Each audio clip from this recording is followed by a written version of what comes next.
PCC అధ్యక్షుడిగా రేవంత్ రెడ్డి గారు అయిన తర్వాత కోట్ల రూపాయలు పెట్టి ఆ అధ్యక్ష పదవిని కొనుక్కున్నాడు రేవంత్ రెడ్డి అని చెప్తున్నారు. ఇప్పుడు ఎమ్మెల్సీ కూడా అలాగే కొనుక్కున్న పరిస్థితి ఉందా? నోటితోటి మాట్లాడితే నాలుగేకి పైసలు ఏం ఖర్చు కావు, ఏదన్నా మాట్లాడగలుగుతాం. ఏ అర్హత ఉందని ఎమ్మెల్సీ పదవి ఇచ్చారు? బల్మూరి వెంకట్ డబ్బులు ఇచ్చి కొన్నాడు అని మనం రాజకీయాలు చేయాలంటే ఏం పైసలు లేనిది కూడా చేయకపోతే. మీకన్నా గట్టిగా పోరాడిన వాళ్ళు ఇంకా చాలా మంది ఉన్నారు. నాకంటే గట్టిగా పోరాడిన వాళ్ళు ఎమ్మెల్సీ పదవి మీరు అడిగారా? అంతకుముందు జరిగిన ఉప ఎన్నికల్లో కేవలం 3012 ఓట్లు మాత్రం. కన్నయ్య కుమార్ గారితో లాబియింగ్ చేసి ఎమ్మెల్సీ పొందారు. కన్నయ్య కుమార్ అనే వ్యక్తి మా ఎన్ఎస్యూకి సంబంధించి మా ఆల్ ఇండియా ఇన్ఛార్జ్. అసలు ప్రస్తావన తీసుకురాకుండానే కన్నయ్య కుమార్ గారు తెలంగాణ రాష్ట్రంలో బల్మూరి వెంకట్ ఉన్నాడు, అతనికి అవకాశం ఇవ్వండి అని చెప్పే పరిస్థితి ఉందా? ఢిల్లీ నుంచి హైదరాబాద్ నుంచి ఢిల్లీకి అవసరమే లేదు, అవసరమే లేదు, వర్కౌట్ కావట్లేదు, అవసరమే లేదు. పబ్లిసిటీ కోసమే కేసులు వేయించుకున్నారనేది. రేవంత్ రెడ్డి గారు మిడిల్ క్లాస్ ఫ్యామిలీ నుంచి వచ్చారని మీరు అంటున్నారా? గత ఒక ఇంటర్వ్యూలోనే ఎక్కడో 2000 ఎకరాల భూస్వాములు చెప్పాడన్న, నేను బయట కూడా చూపిస్తాను. మా తాతల దగ్గర నుంచి 2000 ఎకరాల భూస్వాములు పోలీస్ పటేల్ లక్ష్మారెడ్డి గారిని విమర్శించే టైంలో చెప్పారు. మా కుటుంబానికి మొత్తం కలిపి 200 ఎకరాలు, 2000 ఎకరాల భూస్వామి అని చెప్పాడు. మీరు క్రాస్ చెక్ చేసుకోండి. మా తాతలు ముత్తాతలు 2000 ఎకరాల భూస్వాములు. మా నాయన పోలీస్ పటేల్, మా తాత పోలీస్ పటేల్, మా ముత్తాత పోలీస్ పటేల్. ఫోటోలు చూసి అవన్నీ చూడాలంటే ఎంతో మంది చేస్తారన్న. ఇప్పుడు జగన్మోహన్ రెడ్డి కూడా చేస్తాడు. 200 ఎకరాలు ఉన్నోళ్ళు పేదోళ్ళ సార్, మిడిల్ క్లాస్ సార్. 200 ఎకరాల భూమి ఉన్నోళ్ళు. రైతు బంధు నిధులు 3 ఎకరాల లోపు ఉన్న వాళ్ళకే పడింది. అసలు నాకు నిన్ననే ఒక క్వశ్చన్ అడుగుతున్నా, కెమెరాని చూసి చెప్పండి. అంటే 100 ఎకరాలు ఉన్న వాళ్ళకు రైతు బంధు ఏమంటారా? ప్రజలు దాన్ని యాక్సెప్ట్ చేస్తారా? కూడా మీరు ప్రచారం చేశారు అట్లా ఇవ్వద్దని చెప్పి. ఒక విషయము, 10 ఎకరాల లోపు ఇస్తాం, 8 ఎకరాలకే ఇస్తాం. మరి ఇంతలా పోరాడిన మీరు హుజూరాబాద్ లో ఓడిపోవడానికి కారణం? హుజూరాబాద్ అనేది ఒక ప్రత్యేక పరిస్థితులలో వచ్చిన ఒక ప్రత్యేకమైన ఎలక్షన్. కాంగ్రెస్ ప్రభుత్వం ఇచ్చిన తర్వాత వాటర్ రావట్లేదు, పంటలు ఎండిపోతున్న పరిస్థితి కనిపిస్తుంది, కరెంటు పోతుంది. బల్మూరి వెంకట్ యాటిట్యూడ్ చూపిస్తాడు అని ఒక కామెంట్ ఉంది.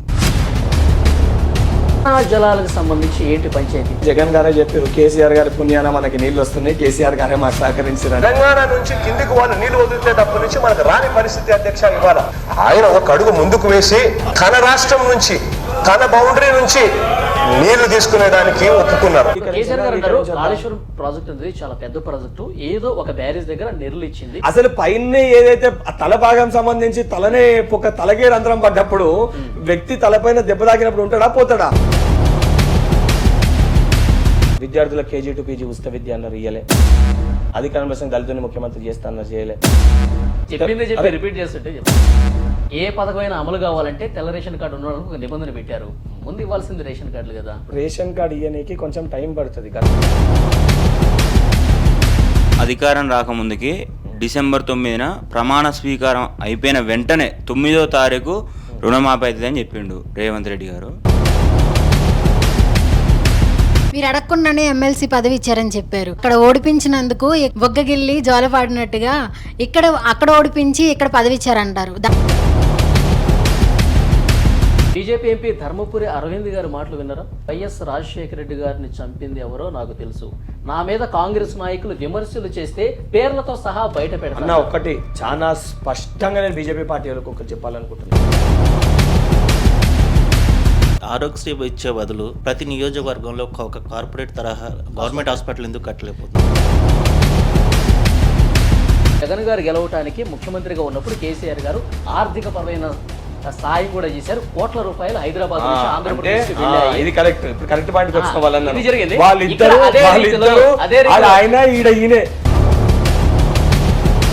ఈ రోజు మనంతో మన లీడర్ కార్యక్రమానికి విచ్చేస్తున్నారు NSUI state president MLC Balmoori Venkat. NSUI state ప్రెసిడెంట్గా ఆయన ఎన్నో పోరాటాలు చేశారు.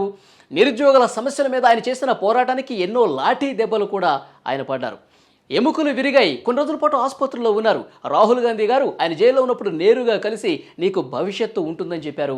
అన్న మాట ప్రకారం కాంగ్రెస్ అధికారంలోకి వచ్చిన తర్వాత పెద్దల సభకు కూడా వెళ్లారు బల్మూరి వెంకట్ గారు. చిన్న వయసులోనే రికార్డు సృష్టించారు. ఆయనతో కార్యక్రమాన్ని స్టార్ట్ చేసేద్దాం. బల్మూరి వెంకట్ గారు, వెల్కమ్ టు మనం టీవీ.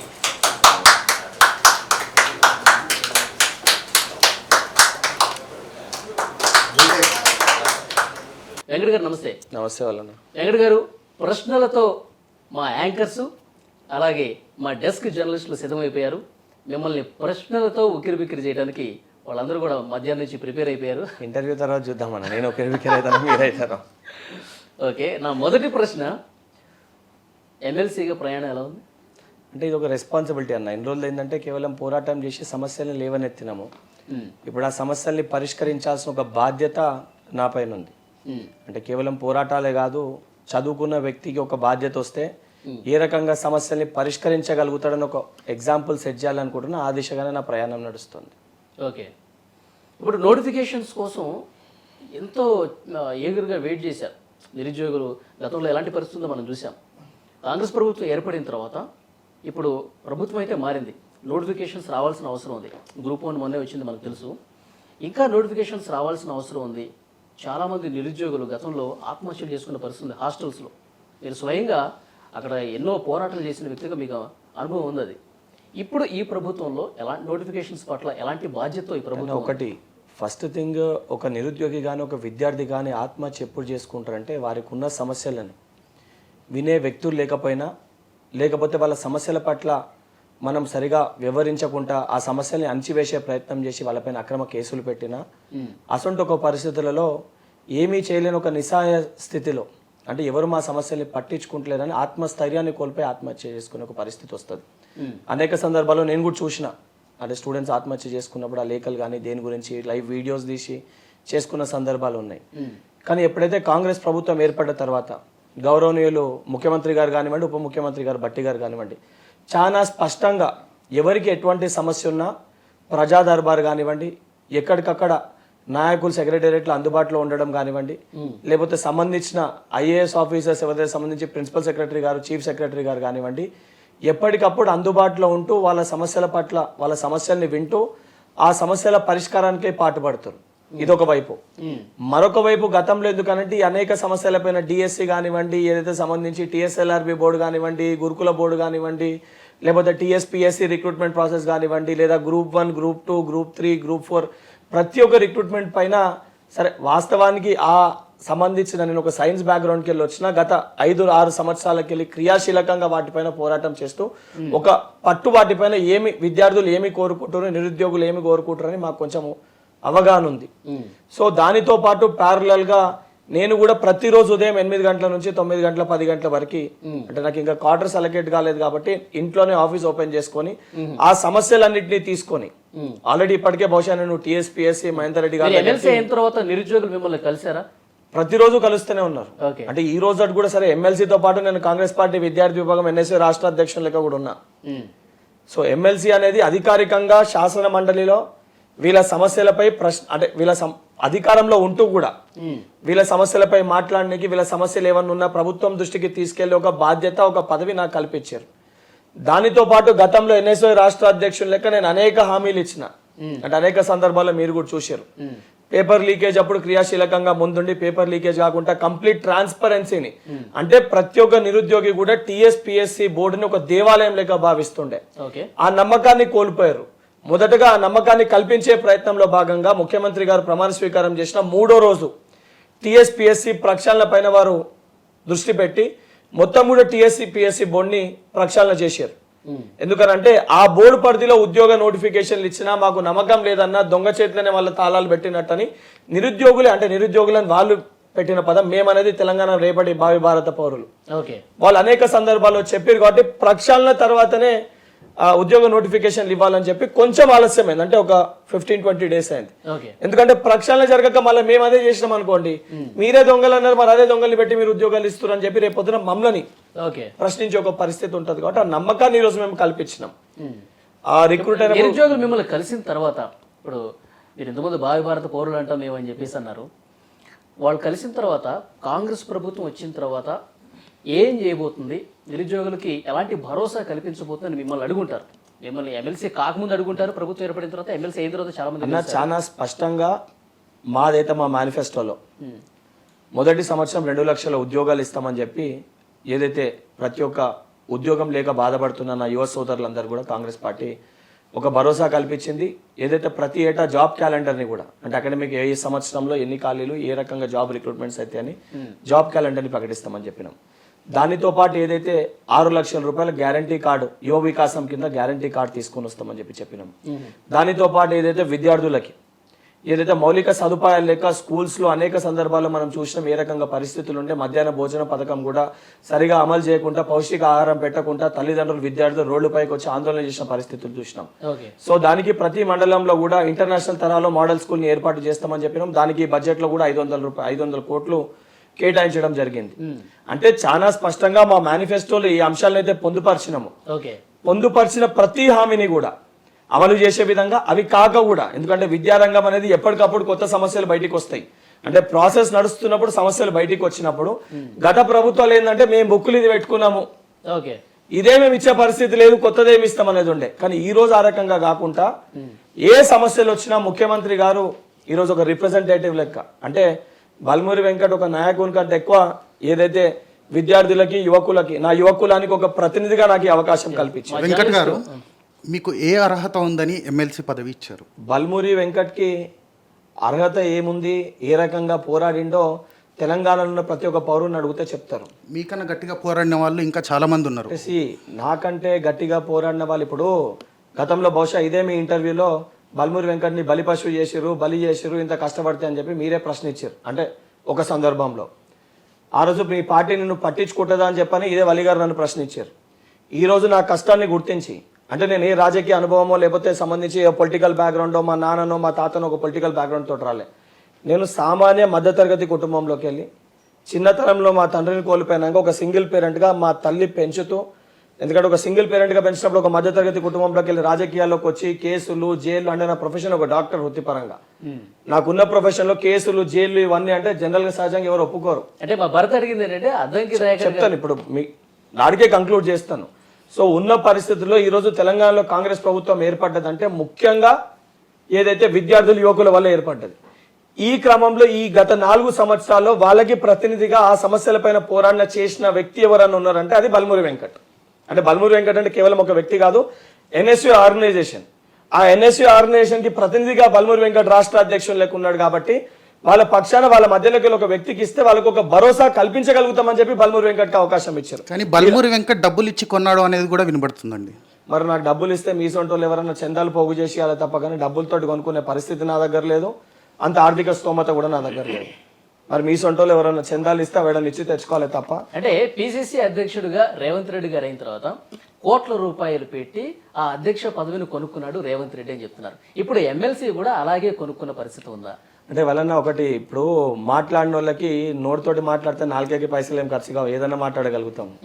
వాస్తవానికి బల్మూరి వెంకట్ ఏ పరిస్థితుల్లో వచ్చిండు, ఏ రకంగా ఉన్నాడు అని చెప్పని తెలంగాణ రాష్ట్రంలో ఉన్న ప్రతి ఒక్కరు కూడా గుర్తుపడతారు.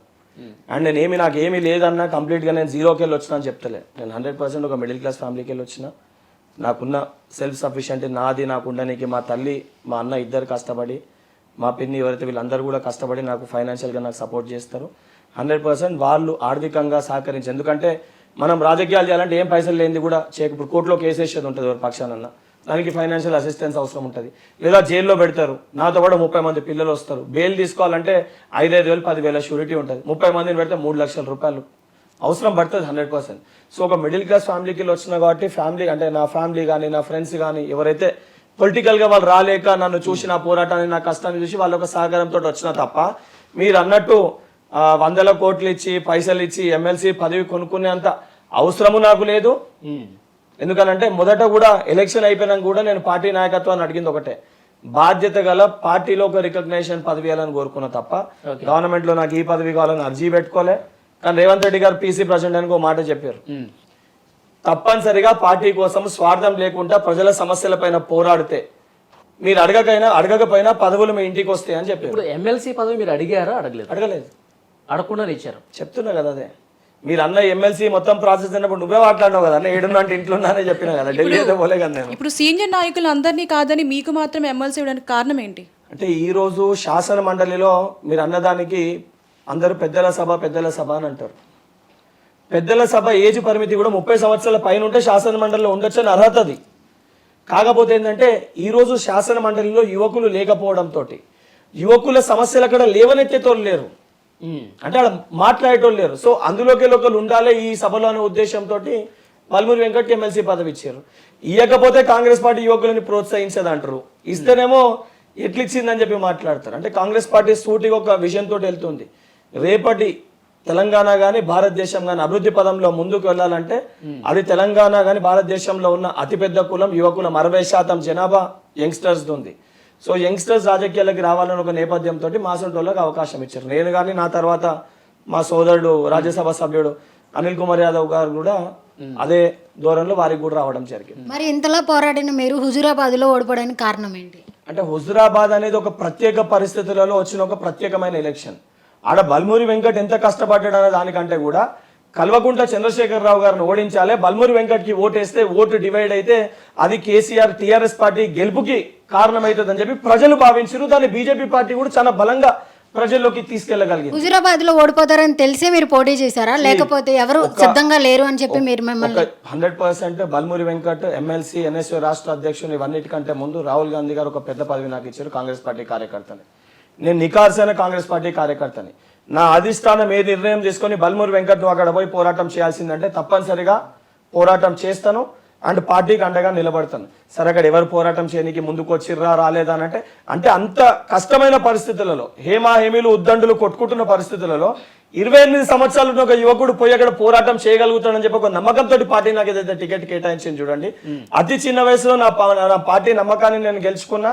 అది నాకు సెల్ఫ్ సాటిస్ఫాక్షన్ అంటారు కదా. ఓట్లు ఎన్ని వచ్చినాయి అన్ని పక్కన పెడితే రూపాయి ఖర్చు పెట్టకుండా రూపాయి పంచకుండా, ఎందుకంటే తెలంగాణ రాష్ట్రం కోసం రోడ్లపైకి ఇదే మా హుజరాబాద్ జమ్మికుంట చౌరస్తాలో తెలంగాణ రాష్ట్రం కావాలని ధర్నా చేసే పరిస్థితికి వెళ్ళి ఓటుకి డబ్బులు ఇవ్వలేదని ధర్నా చేసే పరిస్థితికి తెచ్చిన ఘనత బీజేపీ పార్టీ టీఆర్ఎస్ పార్టీ. ఇప్పుడు మీరు మొన్న ఎన్నికల్లో పోటీ చేయకుండా ఉండటమే మీకు ఇప్పుడు లాభం చేసిందని భావిస్తున్నారా? అన్న మొన్న ఎన్నికల్లో కూడా చాలా స్పష్టంగా ఈ రోజున్న మన గౌరవ ముఖ్యమంత్రి గారే జమ్మికుంట సభలో చాలా స్పష్టంగా చెప్పారు, బల్మూరి వెంకట్ ఒక నియోజకవర్గానికి పరిమితమైన నాయకుడు కాదు. బల్మూరి వెంకట్ తెలంగాణ రాష్ట్రంలో ఉన్న యువత అందరి వాళ్ళ ప్రతినిధిగా వాళ్ళ పక్షాన పోరాటం చేసిండు కాబట్టి రాష్ట్ర వ్యాప్తంగా కాంగ్రెస్ పార్టీ కోసం ప్రచారం చేస్తే పార్టీకి ఉపయోగపడుతుంది. కేవలం ఒక నియోజకవర్గానికి పరిమితం చేస్తే తీవ్రంగా ప్రయత్నం చేశారు, తర్వాత టికెట్ రాకపోయేసరికి ఎవరినో తీసుకొచ్చి పెడుతున్నారని ఎవరు ప్రయత్నం చేశారు? మీరే నేను ప్రయత్నం చేసిందో లేదా నేను చెప్పాలన్నా, మీరే డిసైడ్ చేస్తారు. అలిగారు అలా ఒక విషయం నేను అలిగినా అని చెప్పి అది మీరు నిర్ణయించుకోరు. ఇప్పుడు పార్టీ యొక్క ఇప్పుడు తల్లి ఉంటుంది, తల్లికి ఒక విషయం, తల్లికి 10వ తరగతిలో స్పోర్ట్స్ బైక్ అందరిని చూసి కొనుక్కోవాలనిపిస్తుంది. తల్లి కొనియదు, తల్లికి ప్రేమ లేనట్ట. బైక్ కొనిస్తే యాక్సిడెంట్ అవుతుంది అని చెప్పి భయంతో కొనియదు. మొదట్లో కోపం వస్తుంది, కానీ వేరే వాళ్ళు చూసినప్పుడు తెలుస్తుంది. నా పార్టీ కూడా మొదట నిర్ణయం తీసుకున్నప్పుడు కొంచెం ఎవరికైనా బాధ ఉంటుంది, ఎందుకంటే 2 సంవత్సరాలు ఉప ఎన్నికల తర్వాత కాన్స్టిట్యున్సీ పట్టుకొని తిరిగిన ఆడ పార్టీని బలోపేతం చేసిన ఆ కార్యకర్తలతోటి నాకు ఒక అనుబంధం ఉంది. ఆడ ప్రజలకి మాట ఇచ్చిన నేను ప్రతి ఇంటికి వస్తా, మీ సమస్యలు తీరుస్తాను. మొన్న పోటీ చేస్తుంటే మీరు గెలిచేవాళ్ళ అన్న తప్పనిసరిగా ఎవరిని అడిగినా కూడా గెలుస్తామని చెప్తారు. నేను కాదు, ఎవరన్నా కూడా 100% టికెట్ వస్తే గెలవనీకి ఎవరైనా పోరాటం చేస్తారు, ఓడిపోనీకి ఎవరైనా చేస్తారు. పోటీ చేస్తుంటే తప్పనిసరిగా గెలుస్తుంటారు. అంతకుముందు జరిగిన ఉప ఎన్నికల్లో కేవలం 3012 ఓట్లు మాత్రం వచ్చాయి. ఇప్పుడు 2003లో బహుశా ఇదే టీడీపీ ఆ టైంలో కాంగ్రెస్ పార్టీ రాజశేఖర రెడ్డి గారు లాస్ట్ ఉప ఎన్నికలు సిద్దిపేట బై ఎలక్షన్ అనుకుంటా 3012 ఓట్లు వచ్చినాయి. సేమ్ ఇదే పరిస్థితి 2004లో కాంగ్రెస్ పార్టీ అధికారంలో వచ్చింది. ప్రత్యేక పరిస్థితులలో ప్రత్యేకమైన ఎలక్షన్స్, ఇద్దరు వ్యక్తుల మధ్యలో అదొక పిఎం వర్సెస్ సీఎం. ఆ ఇద్దరు వ్యక్తుల మధ్య ఇంకోటి వాళ్ళు రేస్ స్టార్ట్ చేసి 5 నెలలు అవుతుంది. 5 నెలల తర్వాత నేను యువకుడున్నా 5 మంత్స్ గ్యాప్ అయితే నేను ఒకసారి కవర్ చేయలేను కదా 12 రోజులలో. ఇంకోటి ఆ ఎన్నికల్లో మీరు నాకు ఎన్ని ఓట్లు పడ్డాయి అనేది కాదు, నేను ఇద్దరు విమర్శించిన ఎక్కడ కూడా ప్రజలు నన్ను తిరస్కరించలే. నేను చెప్పిన మాటలు విన్నారు, నన్ను అడ్డుకోవడం కానీ నన్ను ఆపడం కానీ నువ్వు మాట్లాడడం తప్పు అని ఎక్కడ నన్ను అనలే. ఎందుకంటే వాళ్ళకి తెలుసు వాళ్ళ పిల్లల కోసం కష్టపడ్డాడు ఈ పిల్లగాడు, పాపము ఈ యువకుడు కష్టపడ్డాడు. కానీ బిడ్డ ఈ పరిస్థితిలో నీకు ఓటేయలేము, నెక్స్ట్ ఎలక్షన్స్ లో తప్పనిసరిగా నేను గెలిపించుకుంటాము. ఎందుకనంటే అక్కడ పోటీ చేసి ఓడిపోయి అంటే ఈ రోజు ఎమ్మెల్సీగా అయ్యేవాళ్ళు కాదు. 100% ఓడిపోకపోతుండే, అంతేనా? 100% గెలుస్తుండే. కానీ ఈసారి ఓడిపోతే కదా ఎమ్మెల్సీ గురించి ఆలోచించేది. ఓకే, కానీ ఈసారి ఎన్నికల్లో మీరు ప్రచారంలో కూడా అంతగా కనబడలేదన్న ఎక్కడ కూడా. నేను అవును 100% మీరు ఏదైతే అన్నారో 18 నియోజకవర్గాలలో నేను స్వయంగా వెళ్ళి ఏదైతే విద్యార్థుల కన్వెన్షన్స్ నిర్వహించిన, Osmania university, Chikkadpally central library, Kakatiya university, అన్ని యూనివర్సిటీలతో విద్యార్థులతో ఇంటరాక్షన్ జరిగింది. చిక్కడపల్లి సెంట్రల్ లైబ్రరీకి రాహుల్ గాంధీ గారిని తీసుకురావడం, అక్కడ ఏదైతే యువకులకి భరోసా కల్పించడంలో బల్మూరి వెంకట్ ముందు వరుసలో ఉండే. అండ్ దానితో పాటు ఏదైతే సంబంధించి సోషల్ మీడియా క్యాంపెయిన్ కానీ లేకపోతే ఎన్ఎస్ఓ సభ్యులతో బల్మూరి వెంకట్ ప్రత్యక్షంగా ప్రతిరోజు మీకు కనబడాల్సిన అవసరం లేదు. బల్మూరి వెంకట్ ఒక విభాగానికి రాష్ట్ర అధ్యక్షుడు. నాకు దాదాపు 1232 మంది అధికారికంగా కేవలం అధ్యక్షులు ఉన్నారు, మండల అధ్యక్షులు, జిల్లా అధ్యక్షులు. నా సైన్యాన్ని ఎక్కడ నాకున్న నా ఏదైతే ఎన్ఎస్యుఐ సైనికుల్ని ఏ రకంగా పని చేయాల్సిన బాధ్యత కూడా రాష్ట్ర అధ్యక్షుల స్థాయిలో నాకు ఉంది. అండ్ ప్రతి చోట కూడా ఎడమ బొజ్జు గారి దగ్గర నేను ఖానాపూర్లో మీటింగ్ పెట్టిన, కామారెడ్డిలో షబ్బీర్ అలీ గారి దగ్గర మీటింగ్ పెట్టిన, ఏదైతే నిజామాబాద్లో కామారెడ్డిలో రేవంత్ అన్న గారి కోసం వెళ్ళి ప్రచారం చేసినాను, అంబర్పేటలో నేను విద్యార్థులతోటి మీటింగ్ పెట్టినాను, ఏదైతే సంబంధించి చొప్పదండి కాన్స్టిట్యున్సీకి నేను పోయినాను, మానకొండ్రు కాన్స్టిట్యున్సీలో మీటింగ్ పెట్టినాను, సిరిసిల్ల కాన్స్టిట్యున్సీలో మీటింగ్ పెట్టినాను, మహబాద్ కాన్స్టిట్యున్సీలో మీటింగ్ పెట్టినాను, నాగార్జున సాగర్ వెళ్ళినాను. అంటే దాదాపు 22 నియోజకవర్గాల్లో స్వయంగా నేను పోయినాను. ఎక్కడైతే పార్టీకి అవసరం ఉందో మా క్లారిటీ ఉంటుంది కదా, ఎక్కడైతే నేను ప్రభావితం చేయగలుగుతానో, ఎక్కడ నేను వెళ్తే అక్కడ ఉన్న మా అభ్యర్థికి లాభం అవుతుందో అటువంటి స్థానాల్లో నేను వెళ్ళడమే కాకుండా కన్నయ్య కుమార్ గారిని కూడా హైదరాబాద్ తీసుకొచ్చి 4 రోజులు కన్నయ్య కుమార్ గారు హైదరాబాద్లో పర్యటించారు. జిల్లాలతో పాటు హైదరాబాద్లో పర్యటించారు. మా ఏదైతే జాతీయ అధ్యక్షుడు నీరజ్ కుందన్ గారు కూడా 2 రోజులు ఇక్కడ ప్రోగ్రామ్ లో పాల్గొన్నారు. కన్నయ్య కుమార్ గారితో లాబింగ్ చేసి ఎమ్మెల్సీ పొందారు. కన్నయ్య కుమార్ అనే వ్యక్తి మా ఎన్ఎస్యూఐకి సంబంధించి మా ఆల్ ఇండియా ఇన్ఛార్జ్, అంటే మా కుటుంబానికి ఆయన పెద్ద. 100% ఆ విభాగంలో నేను రాష్ట్ర అధ్యక్షుని లేకున్నా కాబట్టి 100% ఆయన నా పేరు ప్రపోజ్ చేస్తాడు.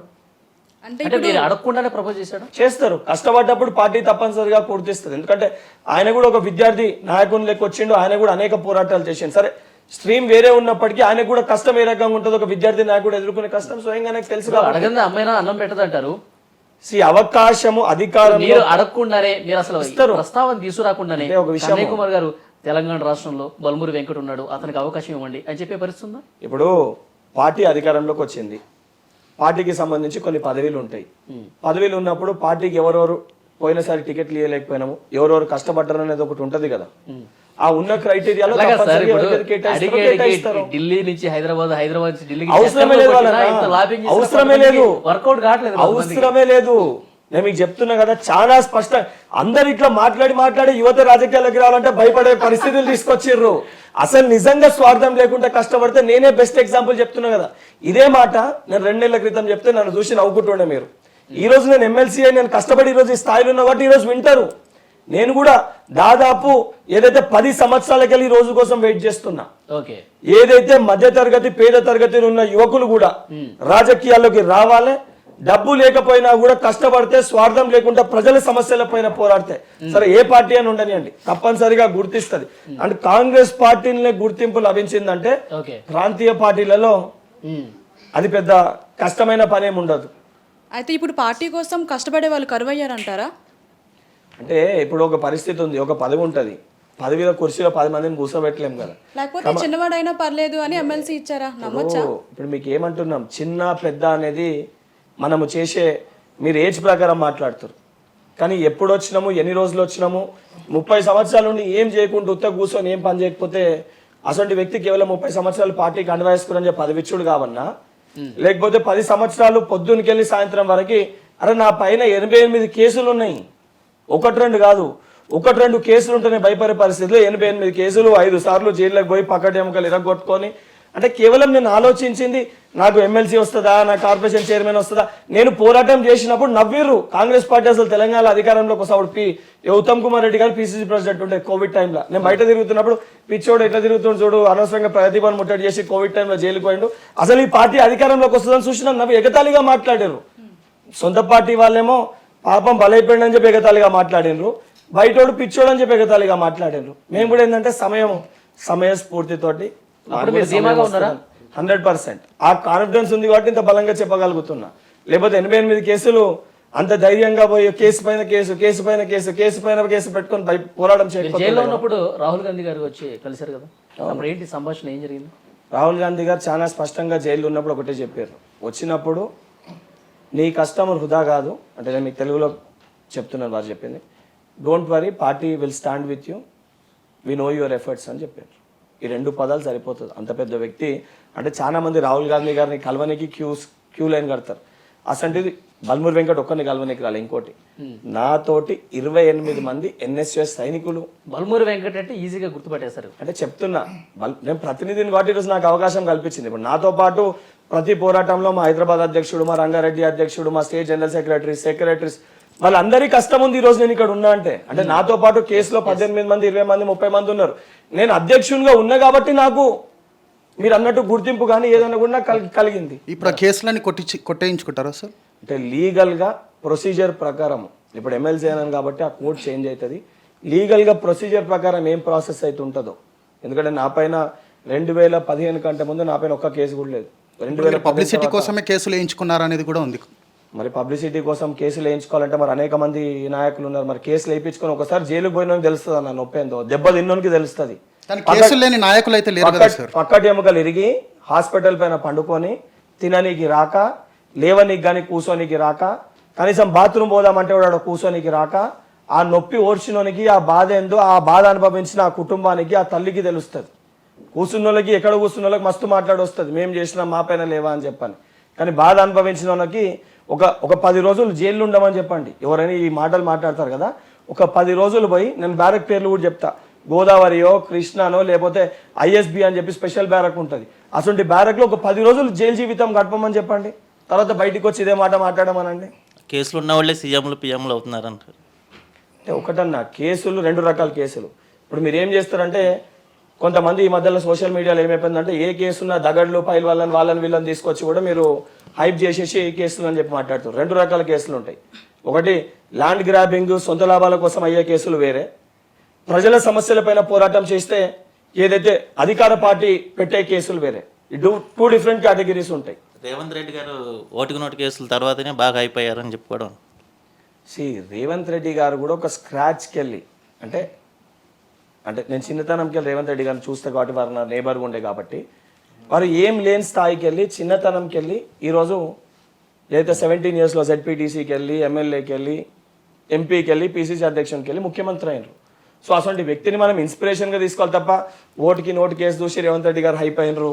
అరే he himself is a leader. అంటే ఆయన స్టెప్ బై స్టెప్ ఎదుక్కుంటూ వచ్చిండు. ఇప్పుడు మధ్యతరగతి వాళ్ళు అలా రావాలంటే అవుతుందా?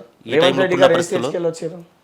రేవంత్ రెడ్డి గారు ఇప్పుడున్న పరిస్థితుల్లో రేవంత్ రెడ్డి గారు వచ్చి నాకంటే ఒక 15 సంవత్సరాల క్రితం బల్మూరి వెంకట్ రాగలిగాడు. నేను వచ్చి మొన్ననే కదా, అంటే 10 years బ్యాక్ బల్మూరి వెంకట్ అంటే ఎవరికి కూడా తెలియదు కదా. రేవంత్ రెడ్డి గారు పొద్దున ఇంకోళ్ళు కూడా రాగలుగుతారు.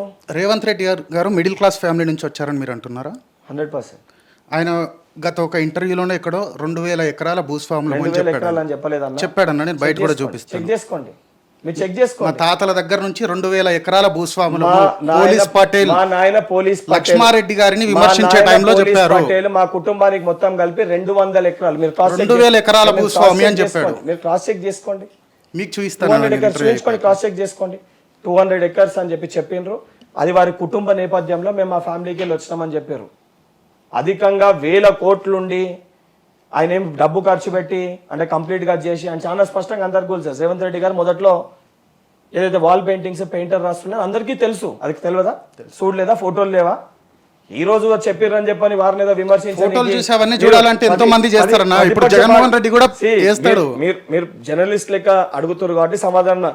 ప్రతిపక్ష పార్టీలు ప్రశ్నిస్తున్నప్పుడు వాస్తవానికి ఎవరు అసలు మిడిల్ క్లాస్ అంటే ఏంది, అప్పర్ మిడిల్ 2 ఉంటాయి. ఒకటి కంప్లీట్ గా పూర్, ఒకటి మీడియం, తర్వాత మిడిల్ క్లాస్ ఉంటుంది, అప్పర్ మిడిల్ క్లాస్ ఉంటుంది. అప్పర్ మిడిల్ క్లాస్ అంటే సంబంధించి వాళ్ళకి కొంచెం ఇప్పుడు మా అందరి స్ట్రీమ్లను కూడా నాది మిడిల్ క్లాస్, వారు అప్పర్ మిడిల్ క్లాస్కి వెళ్ళి వచ్చారు. అయితే సంబంధించి ధనికులు అంటే ఈ రోజు 1000 కోట్లు ఉన్న రేవంత్ రెడ్డి గారు నాకు 1000 కోట్లు నేను ఎక్కడ ఇంటర్వ్యూలలో చెప్పలేదు. 200 ఎకరాలు ఉన్నోళ్ళు పేదోళ్ళ సార్, మిడిల్ క్లాస్. 200 ఎకరాల భూమి ఉన్నోళ్ళు వాళ్ళ కుటుంబంలో ఉన్నది ఎంతమంది? 7 మంది అన్నతమ్ములు. వాళ్ళ బ్రదర్స్ ఎంతమంది ఉంటారు? మొత్తం డివైడ్ అయితే ఎంత వస్తుంది? అంటే 10 ఎకరాలు 20 ఎకరాలు ఉన్న వాళ్ళు మిడిల్ క్లాస్ కాదా? ఎవరికి లేవు చెప్పండి. అలా 10 ఎకరాల భూమి లేని వాళ్ళు ఎవరితో సంబంధించి రైతు బంధు దాన్ని తీస్తే తెలుస్తుంది కదా. 10 ఎకరాలు ఉన్న మిడిల్ క్లాస్ కాదా? మరి ఏదైతే మొత్తం కుటుంబం కలిపి 200 ఎకరాలు ఉన్న ధనికులు అంటే మరి 5,000 కోట్లు 10,000 కోట్లు ఉన్న వాళ్ళని ఏమనాలి? వాళ్ళకేం పదం మీరు ఇస్తారు? అంటే సీఆర్ నా చూసే విజన్ బట్టి ఉంటుంది. ఇప్పుడు మీరు అనేదాని ప్రకారం మీరు ఎట్లా మాట్లాడతారంటే ఏమి లేకపోయినా అన్న సరే ఏం లేదన్న, నిజంగానే మీరు అనేదాని ప్రకారం అనుకుంటా ఏం లేని వ్యక్తి రాజకీయాల్లోకి వచ్చిండు. బండి అయితే నడవాలే కదా. ఏడికైనా పోవాలంటే ఒక దగ్గరికి వెళ్ళవద్దు, ఫ్రీ అయితే తీసుకెళ్ళి మీరే రోడ్డు పైన పోతారు. అన్న నేను రాజకీయ నాయకుడు అన్న నన్ను ఈడికెళ్ళి జుబ్లీస్లో దింపుతావా? దింపవు కదా అన్న. ఎందుకనంటే 100% పోవాలంటే 100 రూపాయలు ఖర్చు అవుతుంది. ఆ 100 రూపాయలు ఖర్చు కూడా పెట్టొద్దు, ఆ 100 రూపాయలు ఏడికెళ్ళి ఎట్లా పెట్టినా అని చెప్పి ప్రశ్నిస్తారు. కానీ పోరాటం చేయాలి, ఎట్లా సాధ్యమవుతుంది? ఓకే, 200 ఎకరాలు భూస్వాములు ఈ టాపిక్ వచ్చింది కూడా మాట్లాడుతున్నాను. రైతు బంధు నిధులు ఇంకా పడలేదు ఏమంటారు? రైతు బంధు నిధులు 3 ఎకరాల లోపు ఉన్న వాళ్ళకే పడింది, దానిపైన ఇంకా ఎవరికి పడట్లేదు. అంటే ఫస్ట్ నాకు మిమ్మల్ని ఒక క్వశ్చన్ అడుగుతున్నా, అంటే 100 ఎకరాలు ఉన్న వాళ్ళకు కూడా రైతు బంధు ఏమంటారా? కెమెరా చూసి చెప్పండి, ఇవ్వమంటారా? దాన్ని మీరు యాక్సెప్ట్ చేస్తుర్రా? అంటే వ్యవసాయం చేయకపోయినా కేవలం 100 ఎకరాలు ఉన్న మల్లారెడ్డి ఇటువంటి వ్యక్తులకు కూడా రైతు బంధు ఇవ్వమంటారా? ప్రజలు దాన్ని యాక్సెప్ట్ చేస్తారా?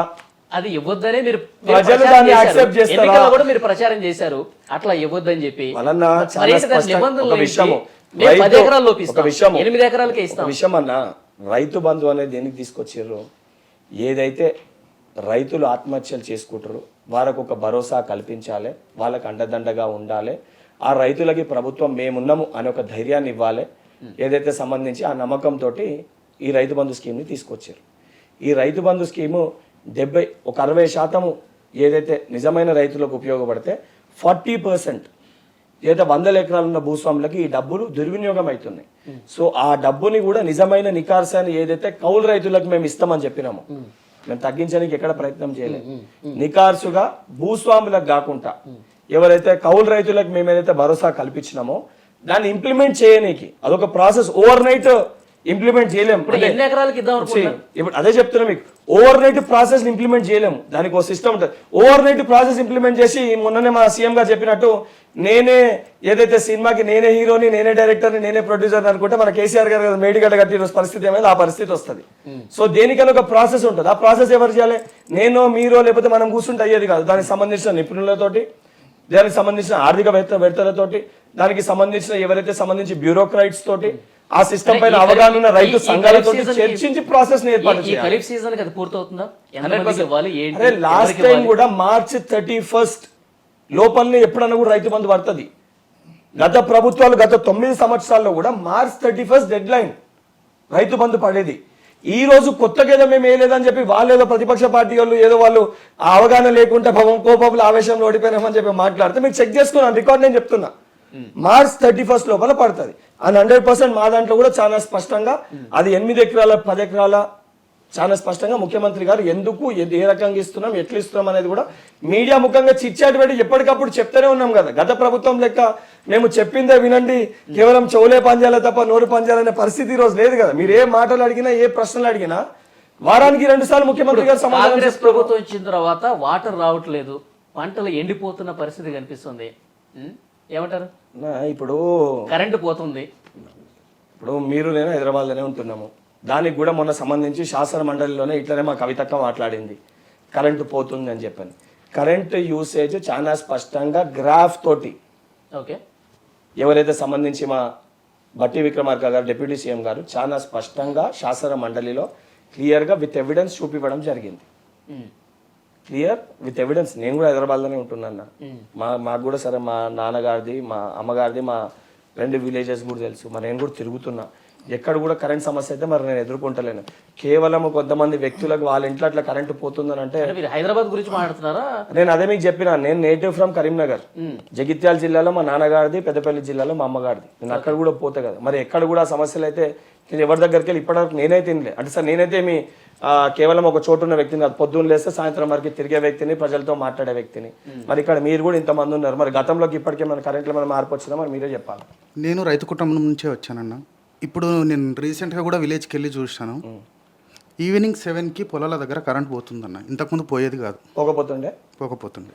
ఏదైతే సంబంధించి మీరు చెప్తారు కదా కరెంటు పోతుండేనో పోకపోతుండేనో, గతంలో పవర్ యూసేజ్ ఏముందో ఇప్పుడు మీ ఇంతకుముందు అన్నారు కదా ఎవిడెన్స్ అని చెప్పాను. నేను మీకు అఫీషియల్గా విత్ గ్రాఫ్ ఇస్తాను.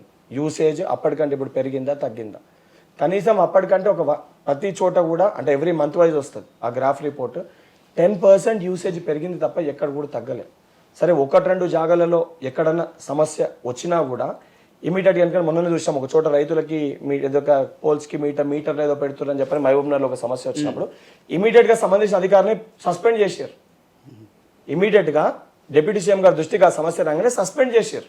నువ్వు అనవసరంగా ప్రభుత్వం చెప్పేది వేరే, నువ్వు తీసుకెళ్లేది వేరే అని.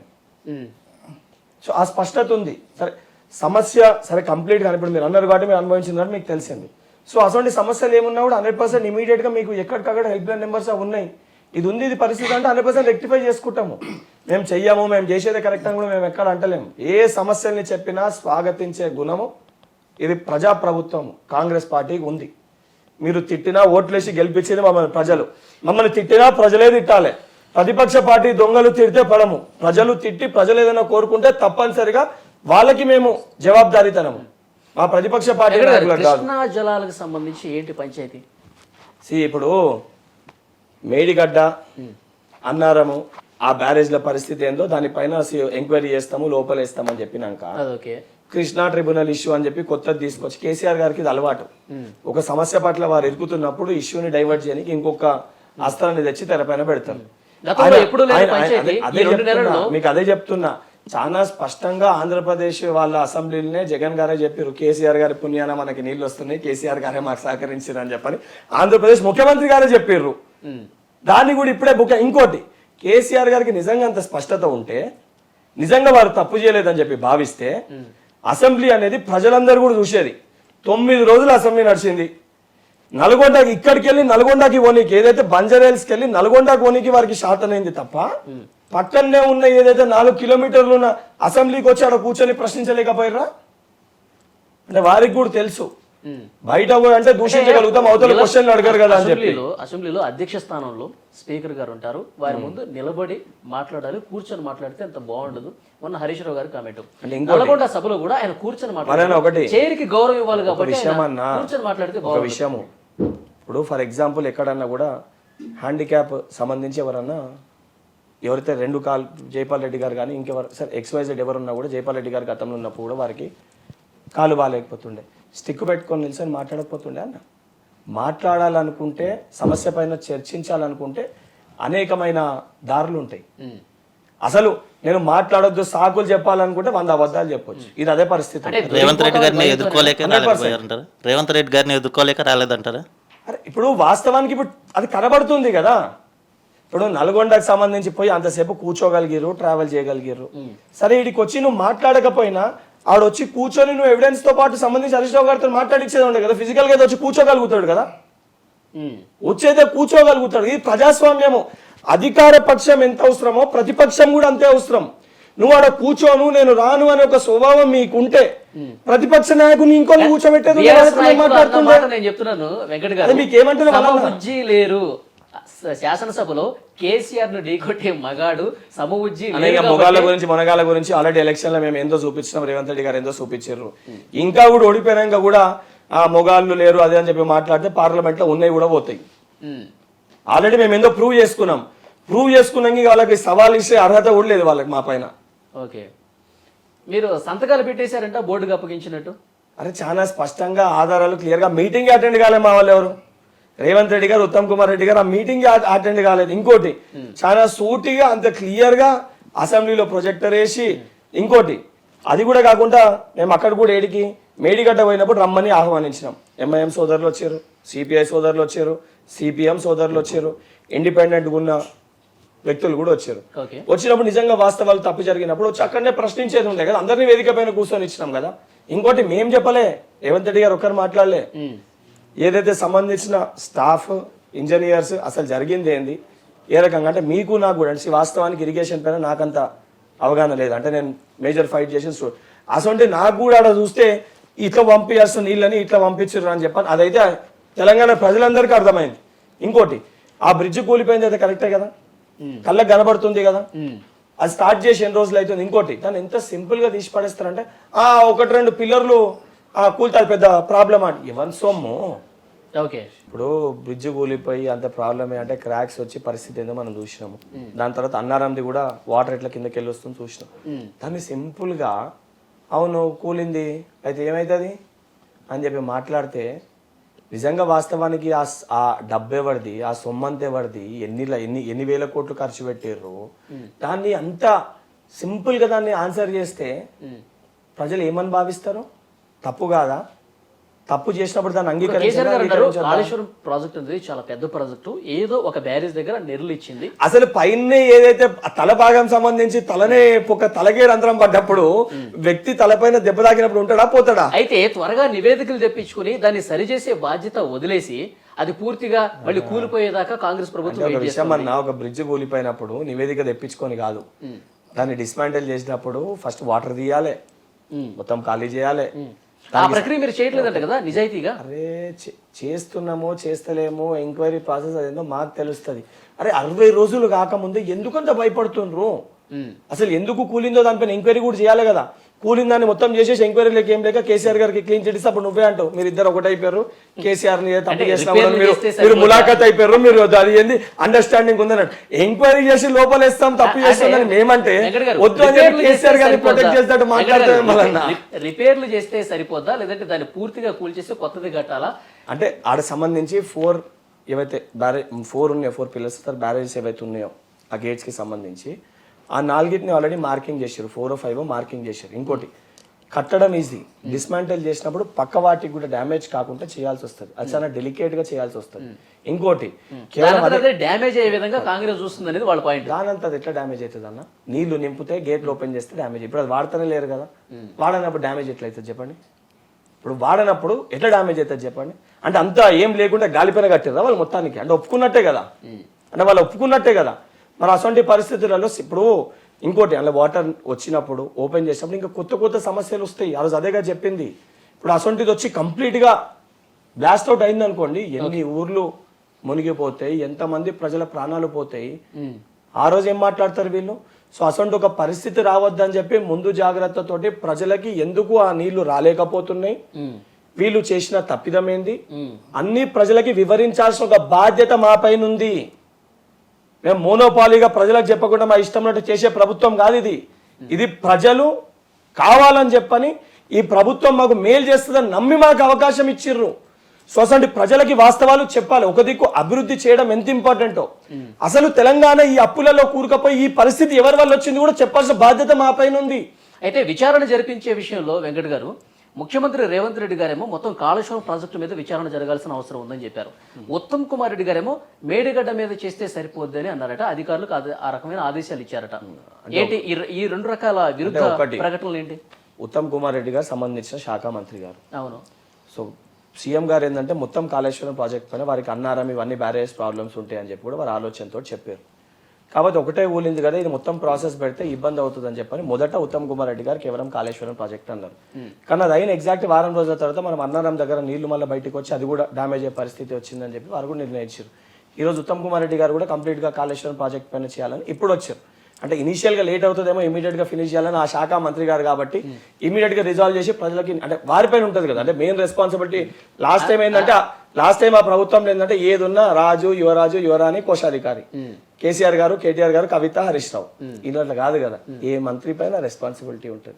అంటే ఆ రాజులతో ఆ కుటుంబంతో ఉత్తమ్ గారికి ఏమన్నా సంబంధాలు ఉండబట్టే అనవసరంగా ఇప్పుడు పాపం ఉత్తమ్ కుమార్ రెడ్డి గారు చాలా స్పష్టంగా ప్రజలకి సేవ చేస్తూ అనేక సందర్భాల్లో వారు ఓటమి లేని నాయకుడు.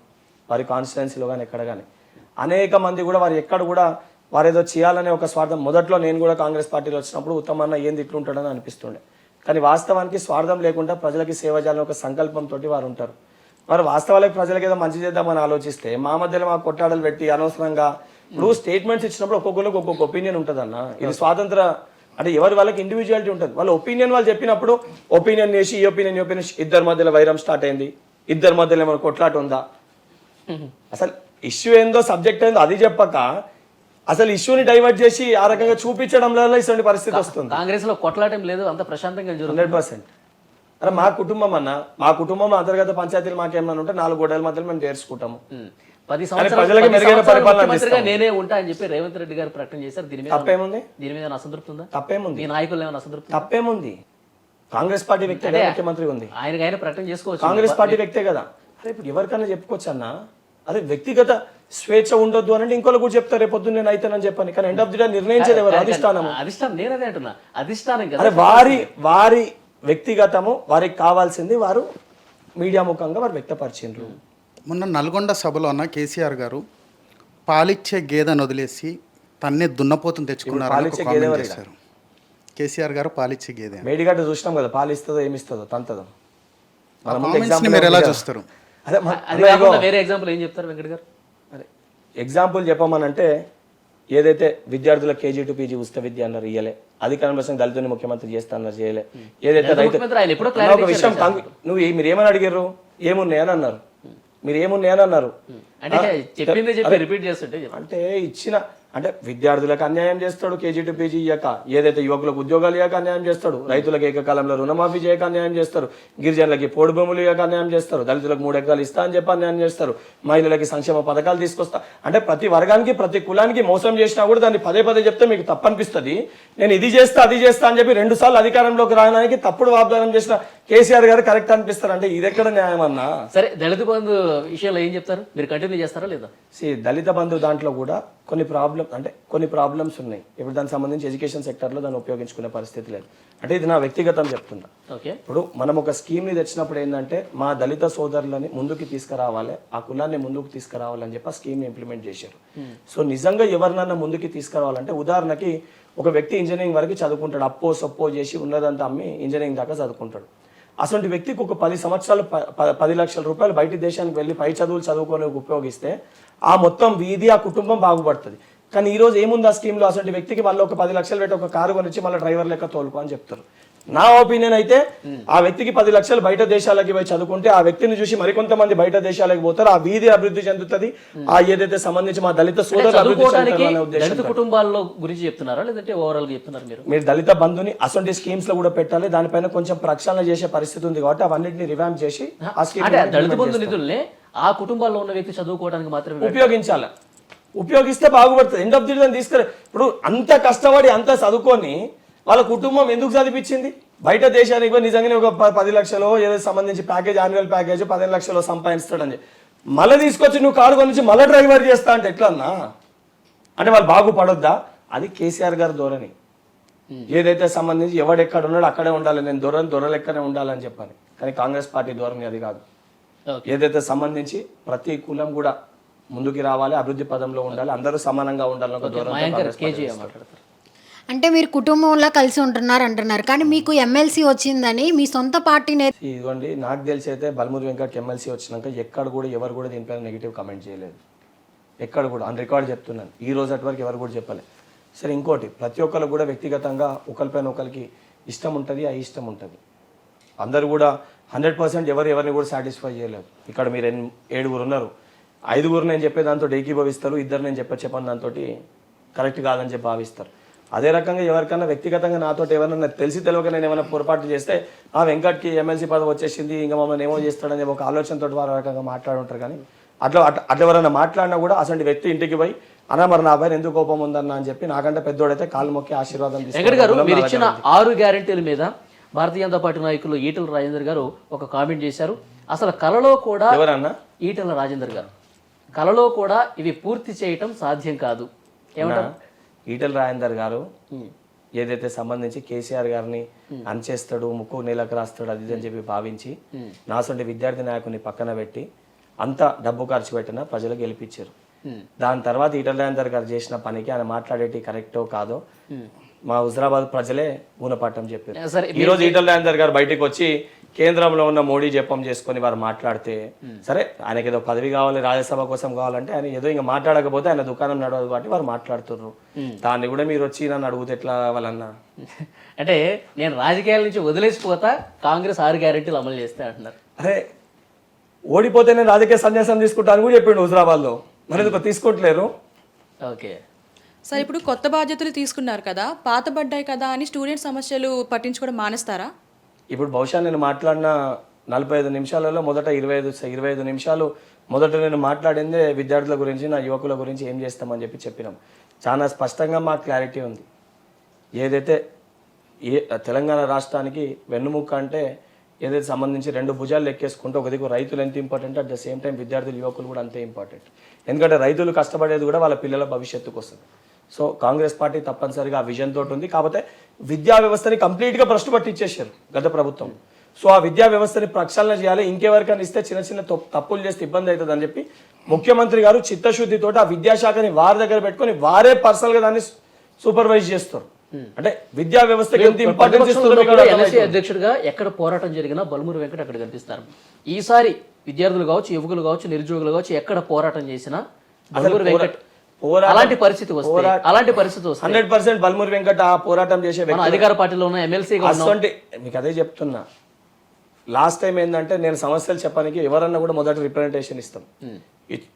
రిప్రజెంటేషన్ ఇయ్యనికి పోతే నా పైన 22-24 కేసులు పెట్టరు. మెమరాండం ఇయ్యనికి పోతే ధర్నాకు కాదు. అప్పుడు ధర్నా చేసే పరిస్థితి వచ్చింది. ఈ రోజు నువ్వు ఏ సమస్య చెప్పినా సరే నిజంగా ఎవరికన్నా సమస్య జల్దీ సాల్వ్ అవుతలేదని చెప్పని మా ప్రతిపక్ష పార్టీలో వాళ్ళు వీళ్ళు ఎగేసాలని చెప్పి ధర్నా చేయించినా ఆ ధర్నా స్పాట్కి నేను పోయి సమస్య ఏందని చెప్పి అక్కడ నేను తీసుకొని సంబంధించిన మా మంత్రి గారితో సంబంధించి ప్రిన్సిపల్ సెక్రటరీ చీఫ్ సెక్రటరీ గారితో మాట్లాడి ఆ ఇద్దరు వ్యక్తులని బండ్లు ఎక్కించుకొని సెక్రటరీ తీసుకొని కల్పిస్తాను. ఆ క్లారిటీ నాకుంది. నేను ఎమ్మెల్సీ అనే రోజు చెప్పి నేను ఇప్పుడు చెప్తున్నా, ఎవరికైనా సమస్య ఉంది ఎక్కడైనా చేస్తున్నంటే నేను అక్కడికి వెళ్తాను. కానీ హుజూరాబాద్ ప్రజలకి బల్మూరి వెంకట్ యాటిట్యూడ్ చూపిస్తాడు అని ఒక కామెంట్ ఉందండి. ఇప్పుడు దాన్ని ఎలా చూస్తారు?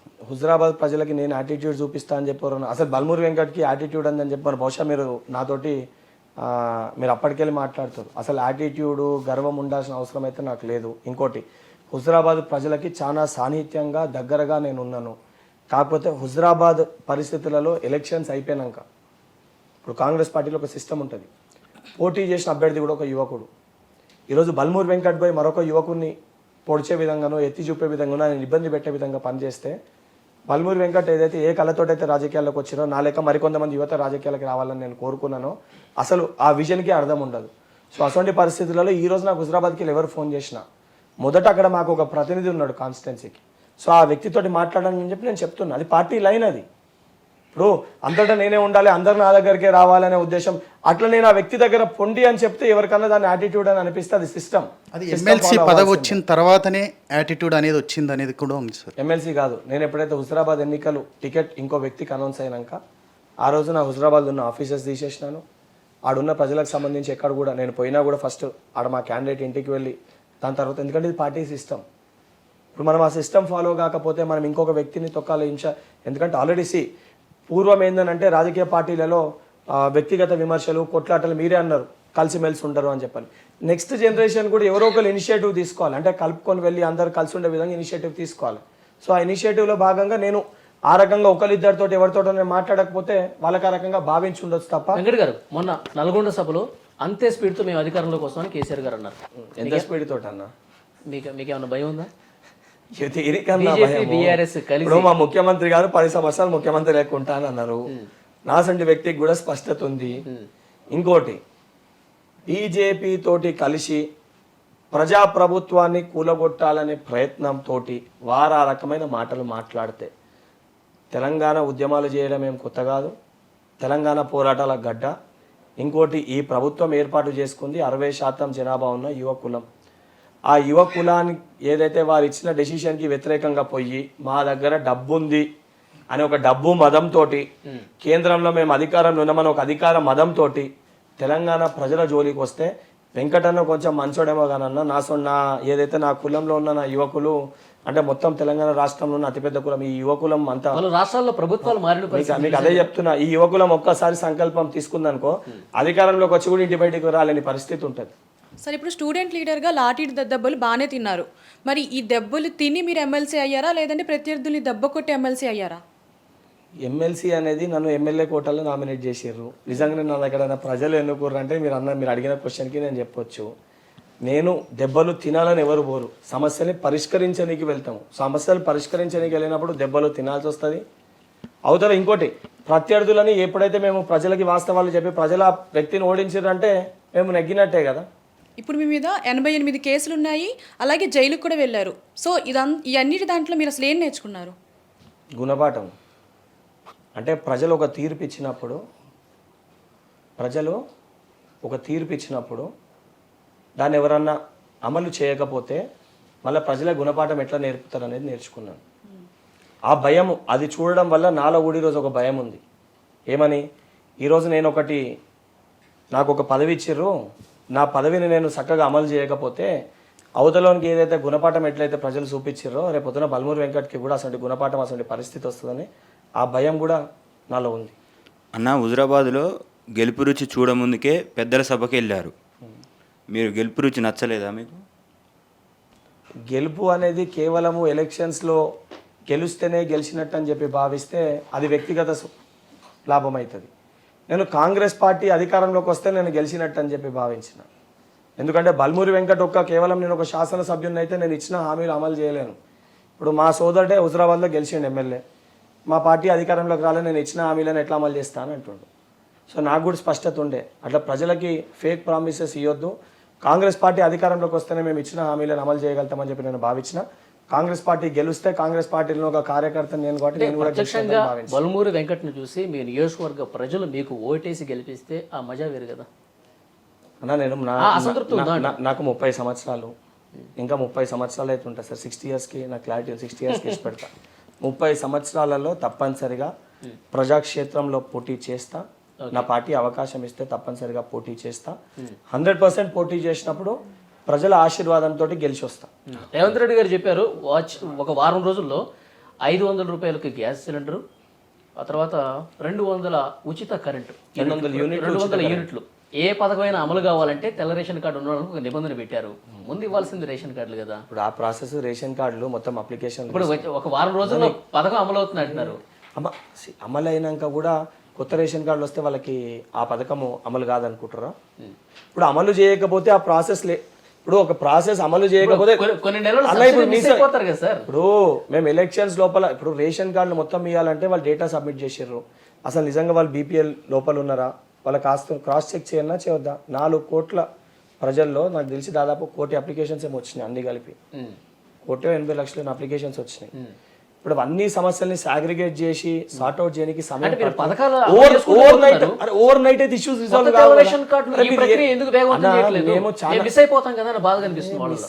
మిస్ అయితే దానికి సంబంధించిన ఏదైతే బాధ్యత ప్రభుత్వం తీసుకొని దాన్ని ఏ రకంగా ఇవ్వాలో మాకు క్లారిటీ ఉందన్నా. ఇచ్చేటోళ్ళకి మాకు క్లారిటీ ఉంది, తీసుకునేటోళ్ళకి క్లారిటీ ఉంది. ఈ మధ్యలో క్వశ్చన్ మార్క్స్ ఎందుకు క్రియేట్ చేస్తారు? తెల్ల రేషన్ కార్డు ఉంది, నాకు లేదు. ఈయనకి 500 రూపాయల గ్యాస్ సిలిండర్. మరి వాళ్ళన్నా నీకు 10 ఎకరాల భూమి ఉండి నెలకి నువ్వు ₹1,00,000 సంపాదించుకుంటూ నీకు తెల్ల రేషన్ కార్డు కష్టం కదా. చాలా మందికి ఇవ్వలేదు కదా. మీకు అదే చెప్తున్నాను, రేషన్ కార్డు ఇవ్వడానికి కొంచెం టైం పడుతుంది. గతంలో కూడా రేషన్ కార్డ్స్ ఇచ్చింది కాంగ్రెస్ ప్రభుత్వం. రేషన్ కార్డు పైన ఫోటో చూస్తే మీకు అర్థమవుతుంది ఎవరిది ఉంటుందో. టీఆర్ఎస్ పార్టీ 10 సంవత్సరాలు ఏమి ఇవ్వలేదు. మేము ఇస్తామనే అప్లికేషన్ పెట్టినాము, డేటా కలెక్ట్ చేసుకున్నాము. కానీ ఇప్పుడు ఆ రేషన్ కార్డులను సాకు చూపించి మేము ఆపినాం అనుకో, నువ్వే అంటారు మీకు ఇచ్చేది లేదు కాబట్టి సాకు చూపించి ఆపుతారు అని చెప్పి. ముందు పార్లమెంట్ ఎలక్షన్స్ ఉన్నాయి, స్కీమ్ని కాంగ్రెస్ పార్టీ ఇంప్లిమెంట్ చేస్తేనే మరి ఎత్తి చూపుతారు. 2 ఉంటాయి అన్న. ఒకటి, మేము కూడా రాజకీయ పార్టీ, ఎన్నికల దానికి సంబంధించి ఏదైతే ఎలక్షన్స్లో గెలవడం కూడా అంతే ఇంపార్టెంట్. సో గెలవడానికి సంబంధించి ఇమీడియట్గా గెలవడానికి ఏవైతే హామీలు ఇవ్వాలో అవి ఇచ్చేసారు అంతేనా? అరే పొలిటికల్ పార్టీ అన్న, మనమేం సోషల్ ఆర్గనైజేషన్ కాదు, ఎన్జిఓ కాదు. సో ప్రజలు రేపొద్దున తిరస్కరించారు అనుకో, నువ్వే అంటావు 3 నెలల్లోనే మార్పు జరిగిపోయింది, 3 నెలల్లోనే ప్రజలు తిరస్కరించారు, తీర్పు ఏ విధంగా ఇచ్చారు అని చెప్పని మళ్ళీ అసంటి ఒక పరిస్థితి వస్తుందంటే ప్రజల నమ్మకాన్ని కోల్పోతారు. అంటే మాకు ఇచ్చే క్లారిటీ ఉంది. ఆ నమ్మకాన్ని ప్రజలకి కల్పించాలనంటే కనీసం దానికి స్టెప్ బై స్టెప్ ఇంప్లిమెంటేషన్ చేయాలి. ఇంప్లిమెంటేషన్ చేయడంలో 100కి 100% కరెక్ట్గా ఎవరు చేయలేరన్నా. ఒక స్కీమ్ ఇంప్లిమెంట్ చేసినప్పుడు ఎవ్రీ ఇయర్ దానిపైన కొంచెం రిఫార్మ్ జరుగుతుంది, ఎవ్రీ ఇయర్ దానిపైన కొన్ని చేంజెస్ తీసుకురావాలి. గత ప్రభుత్వం ఆ మొండి వైఖరితోటి నేను చెప్పిందే జరగాలన్నది కాబట్టి ఈ పరిస్థితి వచ్చింది. 100 రోజుల్లో 6 గ్యారెంటీలను పూర్తి అయిపోతాయి. 100% చేస్తాం. 100% ప్రతి గ్యారంటీని కూడా ఏదైతే స్టార్ట్ చేస్తాం 100 daysలో, ఇప్పుడు ఫర్ ఎగ్జాంపుల్ ప్రతి గ్యారంటీ ఇప్పుడు 2 లక్షల ఉద్యోగాలు ఉన్నాయి. మొదటి సంవత్సరంలో 2 లక్షల ఉద్యోగాలు అని చెప్పినాం. 100 రోజులలో ఇవ్వస్తుందా? ఓకే. ఇప్పుడు నోటిఫికేషన్ ఇవ్వాలి, దానికి సంబంధించిన ప్రాసెస్, దానికి సంబంధించిన సిస్టమ్ ఉంటుంది. ఒక 6 నెలలో 8 నెలలో. అది కాక మళ్ళీ 100 రోజులు 2 లక్షల ఉద్యోగాలు అంటే ఏడికెళ్ళి ఇవ్వాలి? మీరు నిజాయితీగా చెప్పండి. నేను అన్ని నిజాయితీగానే చెప్తా. 2 లక్షల రుణమాఫీ అనేది సాధ్యమా? 100% సాధ్యం అవుతుంది. ఎందుకు సాధ్యం కాదు? 100% పూర్తి అంటే నరేంద్ర మోడీ గారు ప్రతి ఖాతాలో 15 లక్షల రూపాయలు వేస్తే మీకు సాధ్యం అవుతుంది అని చెప్పి అలాంటి హామీనా ఇది కూడా? మీకు చెప్తున్నా, మీరు సాధ్యం, మీకు అసొంటి వ్యక్తి మీకు 15 లక్షలు వేస్తా అంటే మీకు సాధ్యం అనిపిస్తుంది. ఏదైతే అసాధ్యం అది ఇయ్యలేరని అందరికీ తెలుసు.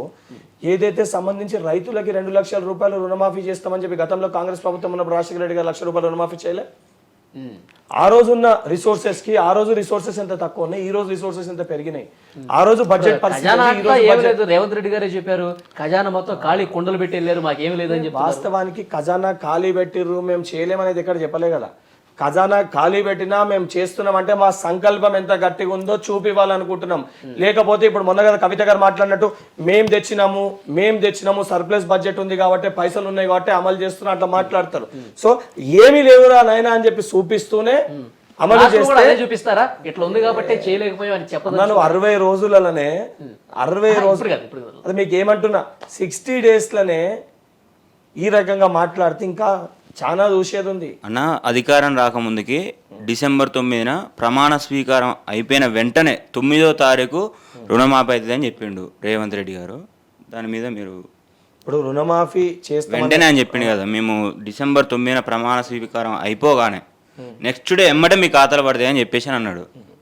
దానికి సంబంధించి ప్రాసెస్ చేసినాక రుణమాఫీ చేయాలంటే సంబంధించిన బ్యాంక్స్ తోటి వారు ఇమ్మీడియట్గా పెట్టాలనుకున్నా దానికి ఒక ప్రక్రియ ఉంటుంది. ఆ ప్రక్రియ ప్రకారం చాలా స్పష్టంగా రేవంత్ రెడ్డి గారు అదే సభలో అదే స్పీచ్లో 100 రోజుల లోపల కాంగ్రెస్ పార్టీ ఇచ్చిన ప్రతి హామీ అమలవుతుందని కూడా చెప్పారు. ఒక స్పీచ్ విన్నప్పుడు మొత్తం సెంటెన్స్ని మనం ఫ్రేమ్ చేసుకుంటే వాస్తవం ఏంది కనిపిస్తుంది.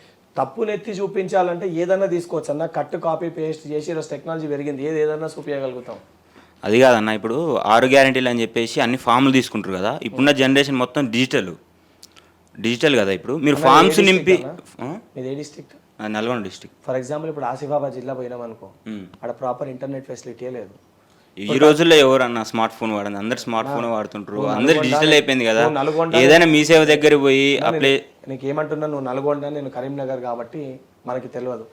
ఆసిఫాబాద్, ములుగు, నారాయణపేట కొంచెం మారుమూల ప్రాంతాలు, మహబాద్ కొన్ని తాండలు ఉన్నాయి.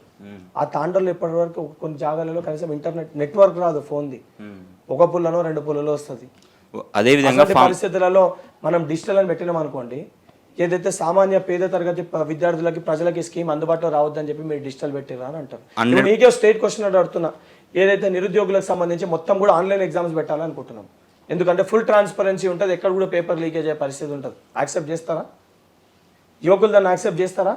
ఇప్పుడు అది ఏదైతే మొత్తం కూడా Hindi language is common language, హిందీలో పెడితే రాయగలుగుతారా లేదా ఇంగ్లీష్లో పెడితే రాయగలుగుతారా అందరూ? సో మనము అన్ని వర్గాలు అన్ని ఏదైతే తెలంగాణ రాష్ట్రంలో అన్ని జిల్లాల్ని పరిగణలోకి తీసుకొని ప్రజలు ఏదైతే కోరుకుంటారో అది ఇంప్లిమెంట్ చేయాల్సి వస్తుంది. మీరు అడగకుండానే ఎమ్మెల్సీ పదవి ఇచ్చారని చెప్పారు. అక్కడ ఓడిపించినందుకు ఇక్కడ అంటే బొగ్గగిల్లి జోలపాడినట్టుగా అక్కడ ఓడిపించి ఇక్కడ పదవి ఇచ్చారంటారు. దానికి మీరేమంటారు ఆన్సర్? ఎక్కడ ఓడిపించినట్టు? అక్కడ హుజూరాబాద్లో ఓడించి ఇక్కడ పదవి ఇచ్చారు. దానికి హుజూరాబాద్లో నాకు స్పష్టత ఉండే నేను పోటీ చేసిన రోజు ఏమవుతుందో.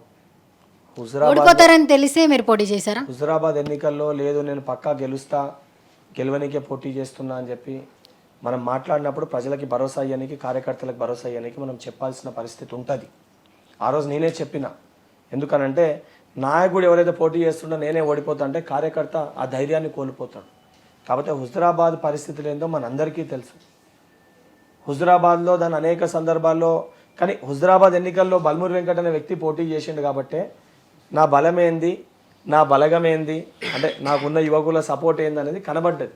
అంటే ఒక ఐడెంటిఫై అయినా యావత్ తెలుగు రాష్ట్రాల్లో తెలుగువాడున్న భారతదేశంలో కానీ ప్రపంచంలో ఉన్న ప్రతి తెలుగువాడు కూడా హుజూరాబాద్ ఎన్నికల వైపు చూసాను. ఆ ఎన్నికల్లో బల్మూరి వెంకట్ అంటే ఏందని చెప్పి నేను పరిచయం అయినా, అంటే నా పార్టీ నాకు ఎలివేషన్ ఇచ్చింది. ఒక విద్యార్థి నాయకుని లెక్క, పొలిటికల్కి అదొక ఎంట్రీ పాయింట్ లెక్క. కేసీఆర్ గారు కూడా మొదట నాకు తెలిసి పోటీ చేసినప్పుడు ఓడిపోయారు. ఫస్ట్ ఎలక్షన్ అనే ఓడిపోయాడు, తర్వాత రాష్ట్రానికి ముఖ్యమంత్రి కాదా. ఇప్పుడు బీజేపీ ఎంపీ ధర్మపురి అరవింద్ గారు మాటలు విన్నారా లేటెస్ట్గా? ఏం మాట్లాడారు? వైఎస్ రాజశేఖర రెడ్డి గారిని చంపింది ఎవరో నాకు తెలుసు, నా మీద కాంగ్రెస్ నాయకులు విమర్శలు చేస్తే పేర్లతో సహా బయట పెడతారు అన్న. ఒకటి చాలా స్పష్టంగా నేను బీజేపీ పార్టీ వాళ్ళకి ఒకటి చెప్పాలనుకుంటున్నా. చెప్పండి.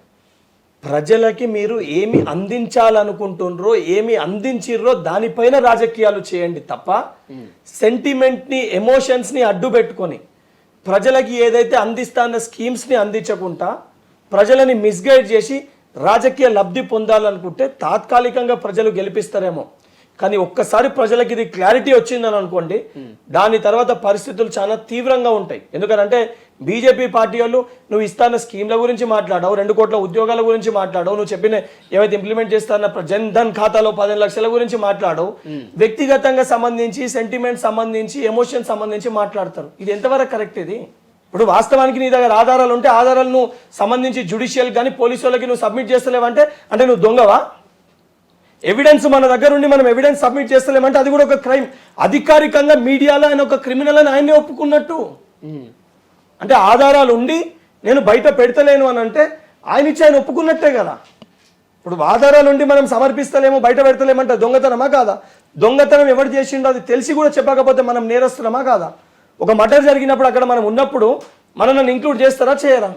కేవలం రాజకీయాల కోసం, ఓట్ల కోసం అలాంటి వ్యాఖ్యలు 100% వాళ్ళు చేసేది ప్రతిదీ కూడా అంతే. ఓకే, వెంకయ్య గారు దేశ రాజకీయాల గురించి మాట్లాడదాం. ఏంటి రాహుల్ గాంధీ గారు ప్రధాని అవుతారా? ప్రధానమంత్రి కావాలని చెప్పని 100% యువత అందరూ భావిస్తారు. దేశంలో ప్రస్తుతం ఆ పరిస్థితి ఉందా అంటే వాస్తవానికి 2002, 2003 అద్వానీ గారి టైంలో అంటే నేను చెప్తే విన్నాను. మనం అప్పుడు అంతా రాజకీయంగా మన ఏజ్ అంతా కాదు, మనకు తెలిసేది కాదు. అప్పుడు కూడా గోధురాకు సంబంధించి ఏదైతే అద్వానీ గారు ఏదైతే యాత్ర అనేదో తీసిర్రో ఫుల్ దేశం మొత్తం బీజేపీ పార్టీయే వచ్చేస్తుంది, 300 సీట్లు 350 సీట్లు అని అన్నారు. ట్విస్ట్ అయితే 2004లో ఏ పరిస్థితి ఉండే మీరు చూసారు. 2004 కదా కాంగ్రెస్ అవును సెంట్రల్ యూపీఏ గవర్నమెంట్ ఫామ్ చేసి పరిస్థితి అప్పుడు కూడా ఇట్లానే పోయారు. కొంతమంది మా లీడర్లు వెళ్ళిపోయారంట, అన్ని ఇట్లానే పరిస్థితులు ఉన్నాయంట. కానీ ఎండ్ ఆఫ్ ది డే నిర్ణయం తీసుకునేది ప్రజలు. వస్తున్న సర్వేలన్నీ కూడా అన్న సర్వేలు కూడా తెలంగాణలో కాంగ్రెస్ పార్టీ వస్తుందని ఎవరు చెప్పలే. చెప్పారు ఒక సర్వేనా? కొన్ని ఒకటే సర్వే, కాంగ్రెస్ పార్టీ అధికారం ఒకటే సర్వే అన్న, ఓకే ఒకటే సర్వే. ఆ సర్వేని కూడా కొన్ని రోజులు కాగానే 70 సీట్లకు ఉన్నది మళ్ళీ 59 చేసేసారు. ఇండియా కూటమి బలహీనపడుతుంది. మమతా బెనర్జీ గారి వ్యాఖ్యలు చూసుకుంటే రాహుల్ గాంధీ గారు రోజు రోజు బలపడుతున్నారు అన్న. రాహుల్ గాంధీ గారు ప్రజల మధ్యలోకి వెళ్ళి ప్రజల సమస్యలు తెలుసుకుంటూ ప్రజలతో మమేకమైతూ ఆ సమస్యలు ఏ రకంగా పరిష్కరించాలో రేపు పొద్దున ప్రధాని అయితే అనే క్లారిటీ తోటి వారు కన్యాకుమారికి వెళ్ళి కాశ్మీర్ వరకు పాదయాత్ర చేశారు. మొన్న కూడా చెప్తున్నా, నార్త్ ఈస్ట్కి వెళ్ళి మొదలు పెడితే బాంబే వరకు వారు పాదయాత్ర చేస్తారు. ప్రజల మధ్యలో ఉన్నారు, ప్రజల సమస్యలు తెలుసుకుంటారు. రేపు పొద్దున ప్రధానమంత్రి అయినాక అదృష్టం ఏంటంటే వారు అన్ని సమస్యలు వారే విని వారికే క్లారిటీ ఉంది కాబట్టి ప్రజల సమస్యలు పరిష్కరించడానికి ఈజీ అవుతుంది.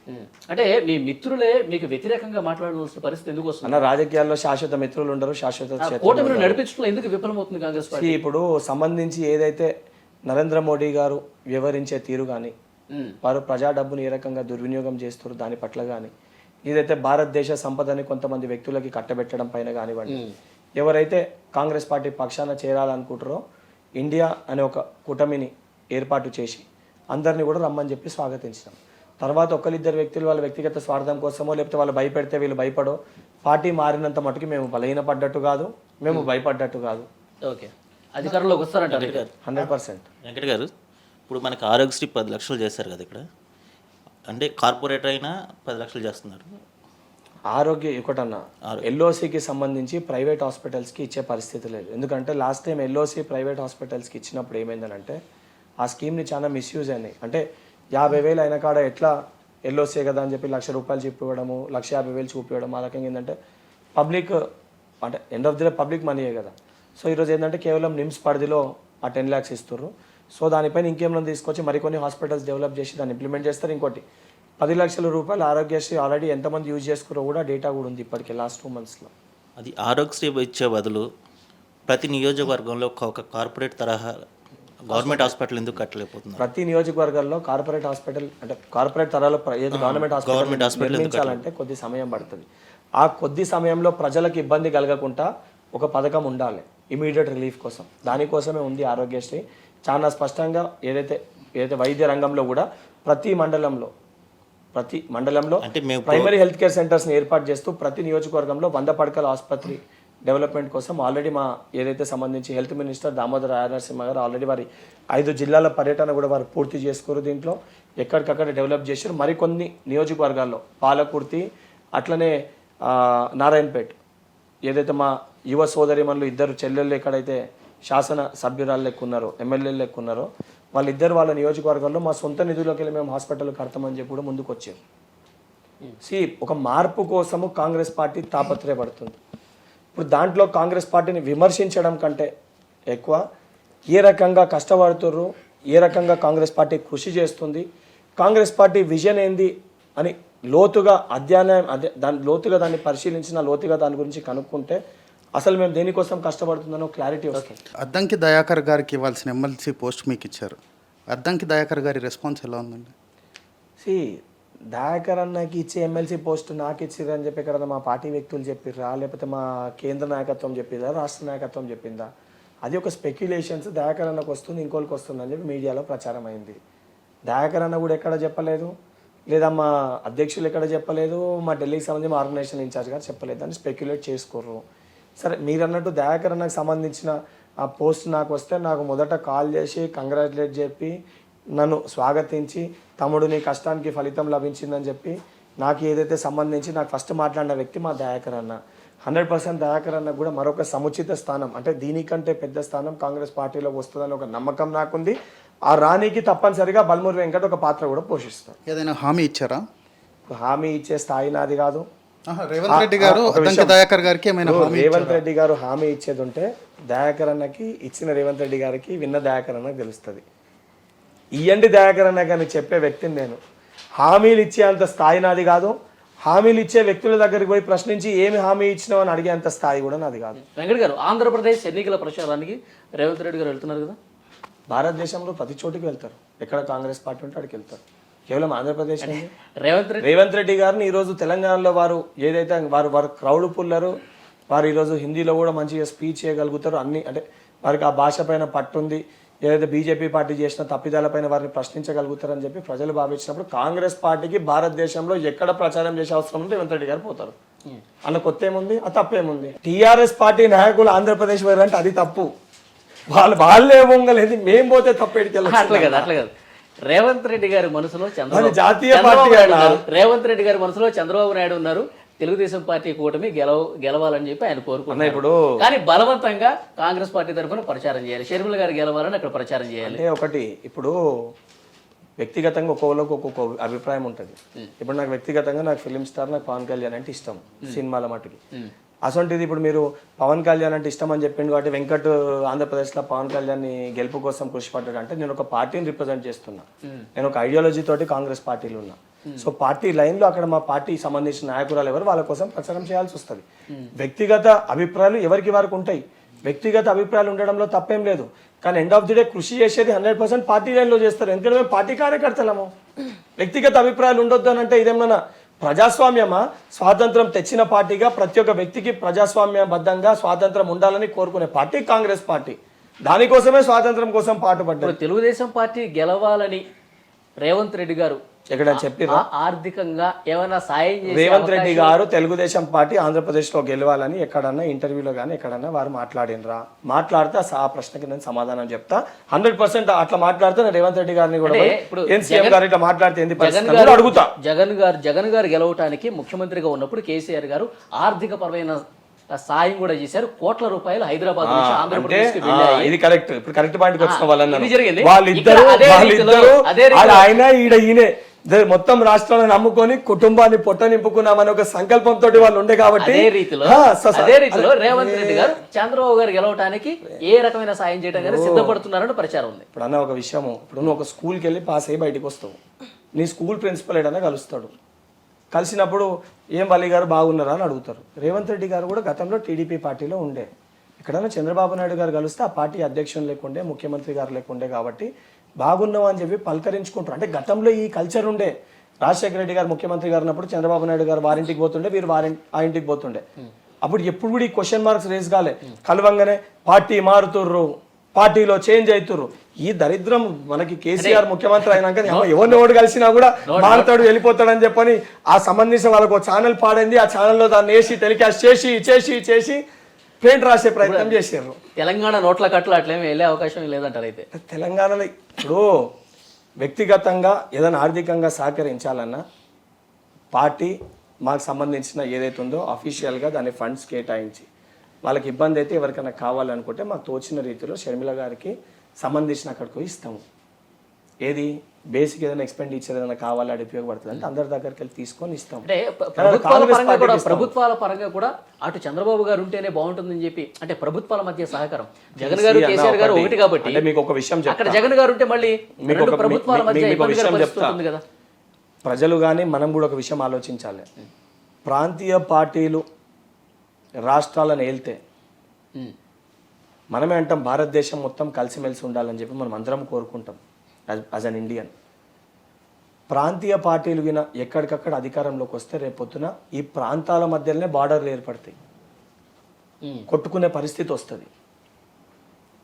ఇప్పుడు దానికి అక్కడ ఉన్న ఏ వ్యక్తి అన్నా నేబరింగ్ స్టేట్ తోటి ఎవరన్నా హెల్దీ మంచి రిలేషన్ ఉండాలనే కోరుకుంటాం. కానీ అవతల వ్యక్తి మనం 10 మెట్లు దిగిన అవతల వ్యక్తి ఒక మెట్టు దిగాలే కదా. అండ్ 100% రేవంత్ రెడ్డి గారు ముఖ్యమంత్రి అయినాక నరేంద్ర మోడీ గారినే కలిసి వచ్చారు సంబంధించిన ఎందుకంటే Narendra Modi is representing BJP party, but ఆయన భారతదేశానికి ప్రధానమంత్రి కదా. ఏదైతే తెలంగాణ రాష్ట్రానికి ఇవ్వాల్సిన నిధులు ఆయన ఇవ్వాలే కదా, ఎందుకంటే మనము ట్యాక్స్ కడుతున్నాం కదా. సో దానికోసం వెళ్ళి కలుస్తారు. కలవంగానే రేవంత్ రెడ్డి గారు మోడీని కలిసిండ్రు, దీని వెనుక మర్మం ఏంది అంటే అన్న క్వశ్చన్ మార్క్స్ క్రియేట్ చేయాలి, ప్రజలకి క్లారిటీ ఇవ్వాల్సింది మీడియా. భవిష్యత్తులో రేవంత్ రెడ్డి గారు ఏమన్నా ఏక్నాథ్ షిండే పాత్ర పోషించే అవకాశం ఉందా? అన్న రేవంత్ రెడ్డి గారు చాలా స్పష్టంగా వారు కాంగ్రెస్ పార్టీ విధి విధానాలు నచ్చి వారు బీజేపీకి వెళ్ళి, టీఆర్ఎస్కి వెళ్ళి, టీడీపీకి వెళ్ళి, కాంగ్రెస్ పార్టీ తెలంగాణ రాష్ట్రాన్ని సోనియా గాంధీ గారు ఇచ్చిండ్రు. బీజేపీకి వెళ్ళి అంటారా? మీకు ఏమంటున్నా అంటే వారు మారి కాంగ్రెస్ పార్టీ విధి విధానాలు నచ్చి తెలంగాణ రాష్ట్రాన్ని సోనియా గాంధీ గారు ఇచ్చిండ్రు. తెలంగాణ ప్రజల కళ సాకారం చేసింది సోనియమ్మ అని చెప్పి వారు చేసిన తప్పులన్నీ అంగీకరించి, గతంలో నేను మాట్లాడినా కూడా పొరపాటు అని చెప్పి భావించి కాంగ్రెస్ పార్టీ కండువా కప్పుకోర్రు. అరే వారే భావించి అయిపోయినాక మళ్ళా దాన్ని తీసి పోతారు చేస్తారు అని చెప్పి మాట్లాడితే కేసీఆర్ గారు పోతారా పోరా అని అడిగితే దానికి స్పష్టత ఇస్తాను నేను మీకు. రేవంత్ రెడ్డి గారు ఉంటేనే క్లారిటీ నాకు ఉంది. సార్, రాజగోపాల్ రెడ్డికి అండ్ బల్మూరి వెంకట గారికి మధ్య ఉన్న విభేదం గురించి కానీ, లేకపోతే మునుగోడు సభ సాక్షిగా జరిగిన ఆ రచ్చ గురించి కానీ అడిగితే మీరేం చెప్తారు? ఇప్పుడు రాజగోపాల్ అన్న నాకు చాలా దగ్గర. రాజగోపాల్ అన్న పార్టీ మారినప్పుడు పార్టీ లైన్లో 100% రాజగోపాల్ అన్న వ్యక్తిగతంగా నాకు దగ్గర ఉన్న పార్టీ లైన్లో వారా రోజు చేసింది తప్పు అని చెప్పి భావించి నేను మాట్లాడిన 100% మాట్లాడినా. అది రాజగోపాల్ అన్నతో కూడా నేరుగా నేను ఏదైతే నాకు ఎమ్మెల్సీ వచ్చినాక రాజగోపాల్ అన్న నాకు అసెంబ్లీలో కలిస్తే అన్ననే అలుముకొని కంగ్రాచులేట్ చేసి, తమ్ముడు ఆ రోజు నేను నిన్నేం అనలేదు 3000 ఓట్ల గురించి, సంబంధించిన ఒకరిద్దరు ఎవరో మన జర్నలిస్ట్ మిత్రులు నన్ను ఏదో అంటే నేను ఆ రకంగా మాట్లాడిన తప్ప నీపైన నాకేం కోపం లేదు అని చెప్పి చెప్తే లెట్ మీ కంక్లూడ్. ఒకటి అడిగినప్పుడు ఆ క్వశ్చన్ నన్ను కంక్లూడ్ చేయని. దాని తర్వాత వారు చేసింది తప్పు అని చెప్పి వారు భావించి వారు మళ్ళీ కాంగ్రెస్ పార్టీలో చేరేండ్రు. తప్పును అంగీకరించి మళ్ళీ పార్టీలో వచ్చి పార్టీ వ్యక్తిగా వారు పోటీ చేసినప్పుడు దాన్ని స్వాగతించన్నా, పోయినామని చెప్పి ఎత్తి చూపన్నా. ఇంకోటి, వారు ఎంపీగా పనిచేసిండ్రు, వారు నాకంటే రాజకీయాల్లో చాలా అనుభవం ఉంది. దానితో పాటు వారికి ఒక వెంకటరెడ్డి గారు వారికి ఒక పొలిటికల్ బ్యాక్గ్రౌండ్ కూడా ఉంది ఫ్యామిలీ పరంగా. అండ్ నా స్థాయి చాలా చిన్నది కంపారిటివ్ వాళ్ళకి. నేను ఇప్పుడిప్పుడే పొలిటికల్ అసంటి వ్యక్తుల దగ్గర, వెంకటరెడ్డి అన్న దగ్గర, ఉత్తమ్ అన్న దగ్గర ఇటువంటి వ్యక్తులు నేను రాజకీయ ఊనమానాలు నేర్చుకొని నేను రాజకీయాలు చేస్తున్నా. And at the same time పార్టీని ఎవరు తిట్టినా 100% దాన్ని డిఫెండ్ చేస్తా కార్యకర్తగా. మళ్ళీ తప్పును అంగీకరించి పార్టీలోకి వస్తే స్వాగతిస్తా. ఇప్పుడు ఇలాంటి సుహృద్భావ వాతావరణం అద్దంకి దయాకర్కి కోమటిరెడ్డి వెంకటరెడ్డికి ఉందా? అదే రైవలరీ కంటిన్యూ ఉంటుంది. నిజంగా అసలు ఏమన్నా చిన్నవి అవి ఉన్నా మాసంటోళ్ళం ఉన్నాం కదా, చిన్న అవి ఉన్నాయి ఇప్పటికైతే. ఉంటే ఉన్న కల్పనకి మాసంటోళ్ళం సిద్ధంగా ఉన్నాం కదా అన్న. ఒకటి సరే, గతంలో పెద్దలు సీనియర్లు ఎట్లుండేనో, ఏ రకంగా ఉండేనో, ఈగో అనేది అడిగినప్పుడు చెప్పలేదు. కానీ మీరు కొంచెం నిజాయితీగా మనస్ఫూర్తిగా చెప్పండి. నీకు నేను 2 సార్లు అడిగినావు నిజాయితీ నేను ఏది మాట్లాడినా ఆపుతున్నారా? పదవి రాకుండా ఆపుతున్నారా కోమటిరెడ్డి వెంకటరెడ్డి? కాంగ్రెస్ పార్టీలో ఒకరికి పదవి రావాలని చెప్పని మా అధిష్టానం నిర్ణయించినాక పదవి రాకుండా ఎవరు కూడా ఆపలేరు. This is very clear. ఎందుకనంటే మా అధిష్టాన నిర్ణయం ఇస్ ద ఫైనల్ డెసిషన్. వాళ్ళు తీసుకునేది. వాళ్ళు కూడా ఏంటంటే పార్టీ ఇంట్రెస్ట్లో పార్టీ కోసం కష్టపడే వాళ్ళకి ఎప్పుడు ఏమి ఇవ్వాలి, తల్లి స్థానంలో ఉన్న వాళ్ళకి క్లారిటీ ఉంది. అండ్ ఇక్కడ దాన్ని అడ్డుపడాలి, ఆపాలనే ప్రయత్నం చేసే వ్యక్తులు ఎవరూ లేరు. వెంకటారు, రాబోయే 30 ఏళ్లలో ప్రజాక్షేత్రంలో ఉంటాను, పోటీ చేస్తాను అక్కడ ఎమ్మెల్యేగా అని అన్నారు. కాంగ్రెస్ పార్టీ కనుక మీకు సీట్ ఇవ్వకపోతే పార్టీ మారే ఛాన్సెస్ ఉన్నాయా? ఎక్కడ? వేరే పార్టీకి, బీఆర్ఎస్ కానీ బీజేపీ కానీ. ఎక్కడ పోటీ చేస్తాను నేను? హుజురాబాద్ నుంచి. నేను అప్పుడు ఏమన్నాను, కాంగ్రెస్ పార్టీ నాకు అవకాశం ఇస్తే, ఇవ్వకపోతే మొత్తం సెంటెన్స్ చెప్తున్నా, కాంగ్రెస్ పార్టీ నాకు హుజురాబాద్కి వెళ్ళి పోటీ చేసే అవకాశం ఇస్తే తప్పనిసరిగా ఇక్కడనే ఉంటా, పోటీ చేస్తా, మీ సమస్యలు తీరుస్తా. అది కాక పార్టీ నాకు ఇంకేమన్నా బాధ్యతలు అప్పచెప్పినా తప్పనిసరిగా నికార్సైన కాంగ్రెస్ పార్టీ కార్యకర్తలక ఇంకెవరికన్నా ఇక్కడ టికెట్ కేటాయించిన ఆ అభ్యర్థి గెలుపు కోసం పాటుపడతానని కూడా చెప్పిన. సెంటెన్స్ చెప్పినప్పుడు మొత్తం మీరు చూసుకొని నేను ఏం చెప్పినా దాని ప్రకారం నన్ను అడగండి, ఆన్సర్ చేస్తాను. నేను ఎక్కడ కూడా సింపుల్గా ఒకటి చెప్పి ఒక వ్యక్తిని దూషించి నేను ఎక్కడ కూడా మాట్లాడాను. అండ్ ఇంకోటి, పార్టీ మారే పరిస్థితి ఉంటే రాజకీయాలు ఇచ్చిపెడతా తప్ప నేను పార్టీలు మారే అటువంటి స్టేట్మెంట్ ఎందుకు అంటే అటువంటి స్టేట్మెంట్ ఇస్తే గతంలో మాట్లాడిన వాళ్ళు ఆ రకంగా వివరించలేదు కాబట్టి ప్రజలు నమ్మే పరిస్థితి లేదు. కాబట్టి మీరు మాట మీద ఉంటారా? మాట మీద ఉంటున్నా లేదో రేపు పొద్దున మీకు కాలమే నిర్ణయిస్తుంది. సార్ మీరు డాక్టర్ కదా, రాజకీయాల వైపు మీ అడుగు ఎలా మళ్ళిందంటారు? అంటే అది కుదరక ఇది అరువు తెచ్చుకున్నారా? నేను ఎంబీబీఎస్ కంప్లీట్ చేసినానమ్మా. ఎవరైతే మా టీఆర్ఎస్ సోదరులకు కదా వాళ్ళు అడిగినట్టు మీరు కూడా ఎంబీబీఎస్, నా ఎంబీబీఎస్ కూడా ఈరోజు వేములవాడ శాసనసభ్యులుగా పోటీ చేసిన లక్ష్మీ నరసింహారావు గారి కాలేజ్లోనే, చెల్మేడ ఆనందరావు కాలేజ్లో నేను మెడిసిన్ కంప్లీట్ చేసిన. నా ఇంటర్న్షిప్ కూడా కంప్లీట్ అయింది. అన్న వ్యక్తులకు ఎవరైనా డౌట్ ఉన్నా మా చైర్మన్ గారు వారి కాలేజే కాబట్టి కంప్లీట్ అయిందో లేదో ఆధారాలు అక్కడికి వెళ్ళి. రాజకీయంలోకి ఎందుకు వచ్చారు? ఇంకోటి, డాక్టర్ వృత్తికి పొలిటికల్ వృత్తికి చాలా కనెక్షన్ ఉంటుంది. డాక్టర్ వృత్తి కూడా కుల మతాలకు అతీతంగా ఒక పేషెంట్ మా దగ్గరకు వస్తే ఆయన కులం ఏంది మతం ఏంది అని చూడకుండా మనం సర్వీస్ ఇవ్వాల్సి వస్తుంది. రాజకీయాల్లో కూడా కుల మతాలకు అతీతంగా ప్రజల సంక్షేమం కోసం పనిచేసే పరిస్థితి ఉంటుంది. చాలా దగ్గర రిలేషన్. మరి మీకు డాక్టర్ బల్మూరి వెంకట్ అంటే ఇష్టమా, ఎమ్మెల్సీ బల్మూరి వెంకట్ అంటే ఇష్టమా? నాకు డాక్టర్ బల్మూరి వెంకట్ అంటేనే ఇష్టం. ఎందుకు ఇది ఇష్టం లేదు? ఎందుకంటే మా తల్లి ఏదైతే నన్ను మొదట కోరిన కోరిక ఒకటే, నువ్వు డాక్టర్ మెడిసిన్ నువ్వు కంప్లీట్ చేయాలని చెప్పి కోరింది. సో చిన్నప్పటికి వెళ్ళి కూడా నా తల్లి కోరిక తీర్చాలనే ఒక సంకల్పంతో నాకు కష్టమైన, ఎందుకంటే ఇవన్నీ చేసుకుంటూ మెడిసిన్ కంప్లీట్ చేయాలంటే చాలా కష్టం. జనరల్గా 5 సంవత్సరాలు అందరిది కంప్లీట్ అవుతుంది. నేను ఇవన్నీ చేసుకుంటూ నాది 8 సంవత్సరాలు పట్టింది నా మెడిసిన్ కంప్లీట్ కానీ. 8.5 years అయింది. మరి ఇప్పుడు డాక్టర్గా బాధ్యతలు అన్ని పక్కన పెట్టారా? అంటే ఇప్పుడు నేను ఇంకా పెద్ద బాధ్యత వచ్చింది. డాక్టర్ కంటే కేవలం కొంతమంది వ్యక్తులకే నేను సాయం చేయగలుగుతా, కానీ ఈరోజు డాక్టర్లు పడుతున్న ఇబ్బందులు కూడా తెలిసిన వ్యక్తిగా, ఇప్పుడు గాంధీ హాస్పిటల్ ఉంది, ఒక డాక్టర్ మంచిగా సర్జరీ చేసినాక కూడా సంబంధించి ఆడ వెంటిలేటర్ పైపులలో ఎలుకలు కొట్టి ప్రాపర్ ఆక్సిజన్ అందక అనేక పేషెంట్లు మనం చూసినాం. అటువంటి పరిస్థితులు నాకు తెలిసి కాబట్టి డాక్టర్లు ఎవరైతే సేవ చేయాలనుకుంటారో అటువంటి డాక్టర్లకి సహకరించే ఒక గవర్నమెంట్ సిస్టంలో నేను ఉన్నాను. So this will help more people. So నా ఎండ్ ఆఫ్ ది డే నా విజన్ పబ్లిక్కి సర్వ్ చేయడం. సో ఇది ఎక్కువ మందికి సర్వ్ చేయగలుగుతున్నాడు. 100% ఐఎమ్ హ్యాపీ. సెల్ఫ్ సాటిస్ఫాక్షన్ అంటారు కదా, అది నాకు 100% ఉంది. మీ అమ్మగారికి ఎంతో ఇష్టమైన డాక్టర్ వృత్తిని పక్కన పెట్టారు కదా, మీ అమ్మగారు ఎలా రియాక్ట్ అయ్యారు? మా అమ్మగారు ఏదైతే సంబంధించి చిన్నప్పటికెళ్ళి మాకు మెడికల్ షాప్ ఉంటే వారు కెమిస్ట్. సో 100% డాక్టర్ చూసినప్పుడు నా కొడుకు డాక్టర్ కావాలని ఉంటుంది. అండ్ నేను రాజకీయాల్లో పోతున్నప్పుడు కూడా చాలా మంది కొడుకుని ఆగం చేస్తున్నావు రాజకీయాల్లో పంపి అని మా తల్లితో చాలా ఎగతాళిగా మాట్లాడారు చాలామంది. మాట్లాడినప్పుడు బిడ్డ వీళ్ళందరికీ నువ్వు సమాధానం చెప్పాలంటే అమ్మ ఓపిక పట్ట, నేను ఒకసారి మెడిసిన్ కంప్లీట్ చేసినాక తెలుస్తుంది దాన్ని బట్టి అని చెప్పిన. కానీ దాని తర్వాత ఈ 10 సంవత్సరాలు నా కష్టాన్ని చూసి తల్లి గుణం ఎట్లుంటుందంటే తనకి ఎంత ఇష్టం ఉన్నా పిల్లగానికి ఏముందో లాస్ట్కి అదే కావాలని కోరుకుంటుంది. మా తల్లి కోసం నేను డాక్టర్ వృత్తి ఎట్లయితే కంప్లీట్ చేసినా నా ఇష్టం రాజకీయాల వైపు ఉందని చెప్పి కూడా మా తల్లి ఈరోజు రాజకీయాలు ఉండి నా కొడుకు నెరవేర్చిండు. నా కొడుకు ఆశ నెరవేర్చడంలో నేను సహకరించాలని చెప్పి మా తల్లి ఈరోజు నేను చేసే ప్రొఫెషన్లో కంప్లీట్గా సంతోషంగా హ్యాపీగా ఉంది. అన్న 10 ఏళ్ల రాజకీయ జీవితంలో ఎప్పుడైనా ఎందుకురా ఈ జీవితం, ఎందుకు ఈ పాలిటిక్స్ అని ఎప్పుడైనా అనిపించింది? ప్రతిరోజు అనిపిస్తుంది. ఎందుకనంటే సిస్టంలో 100కి 100% ప్రాబ్లమ్స్ మనం రిజాల్వ్ చేయలేము.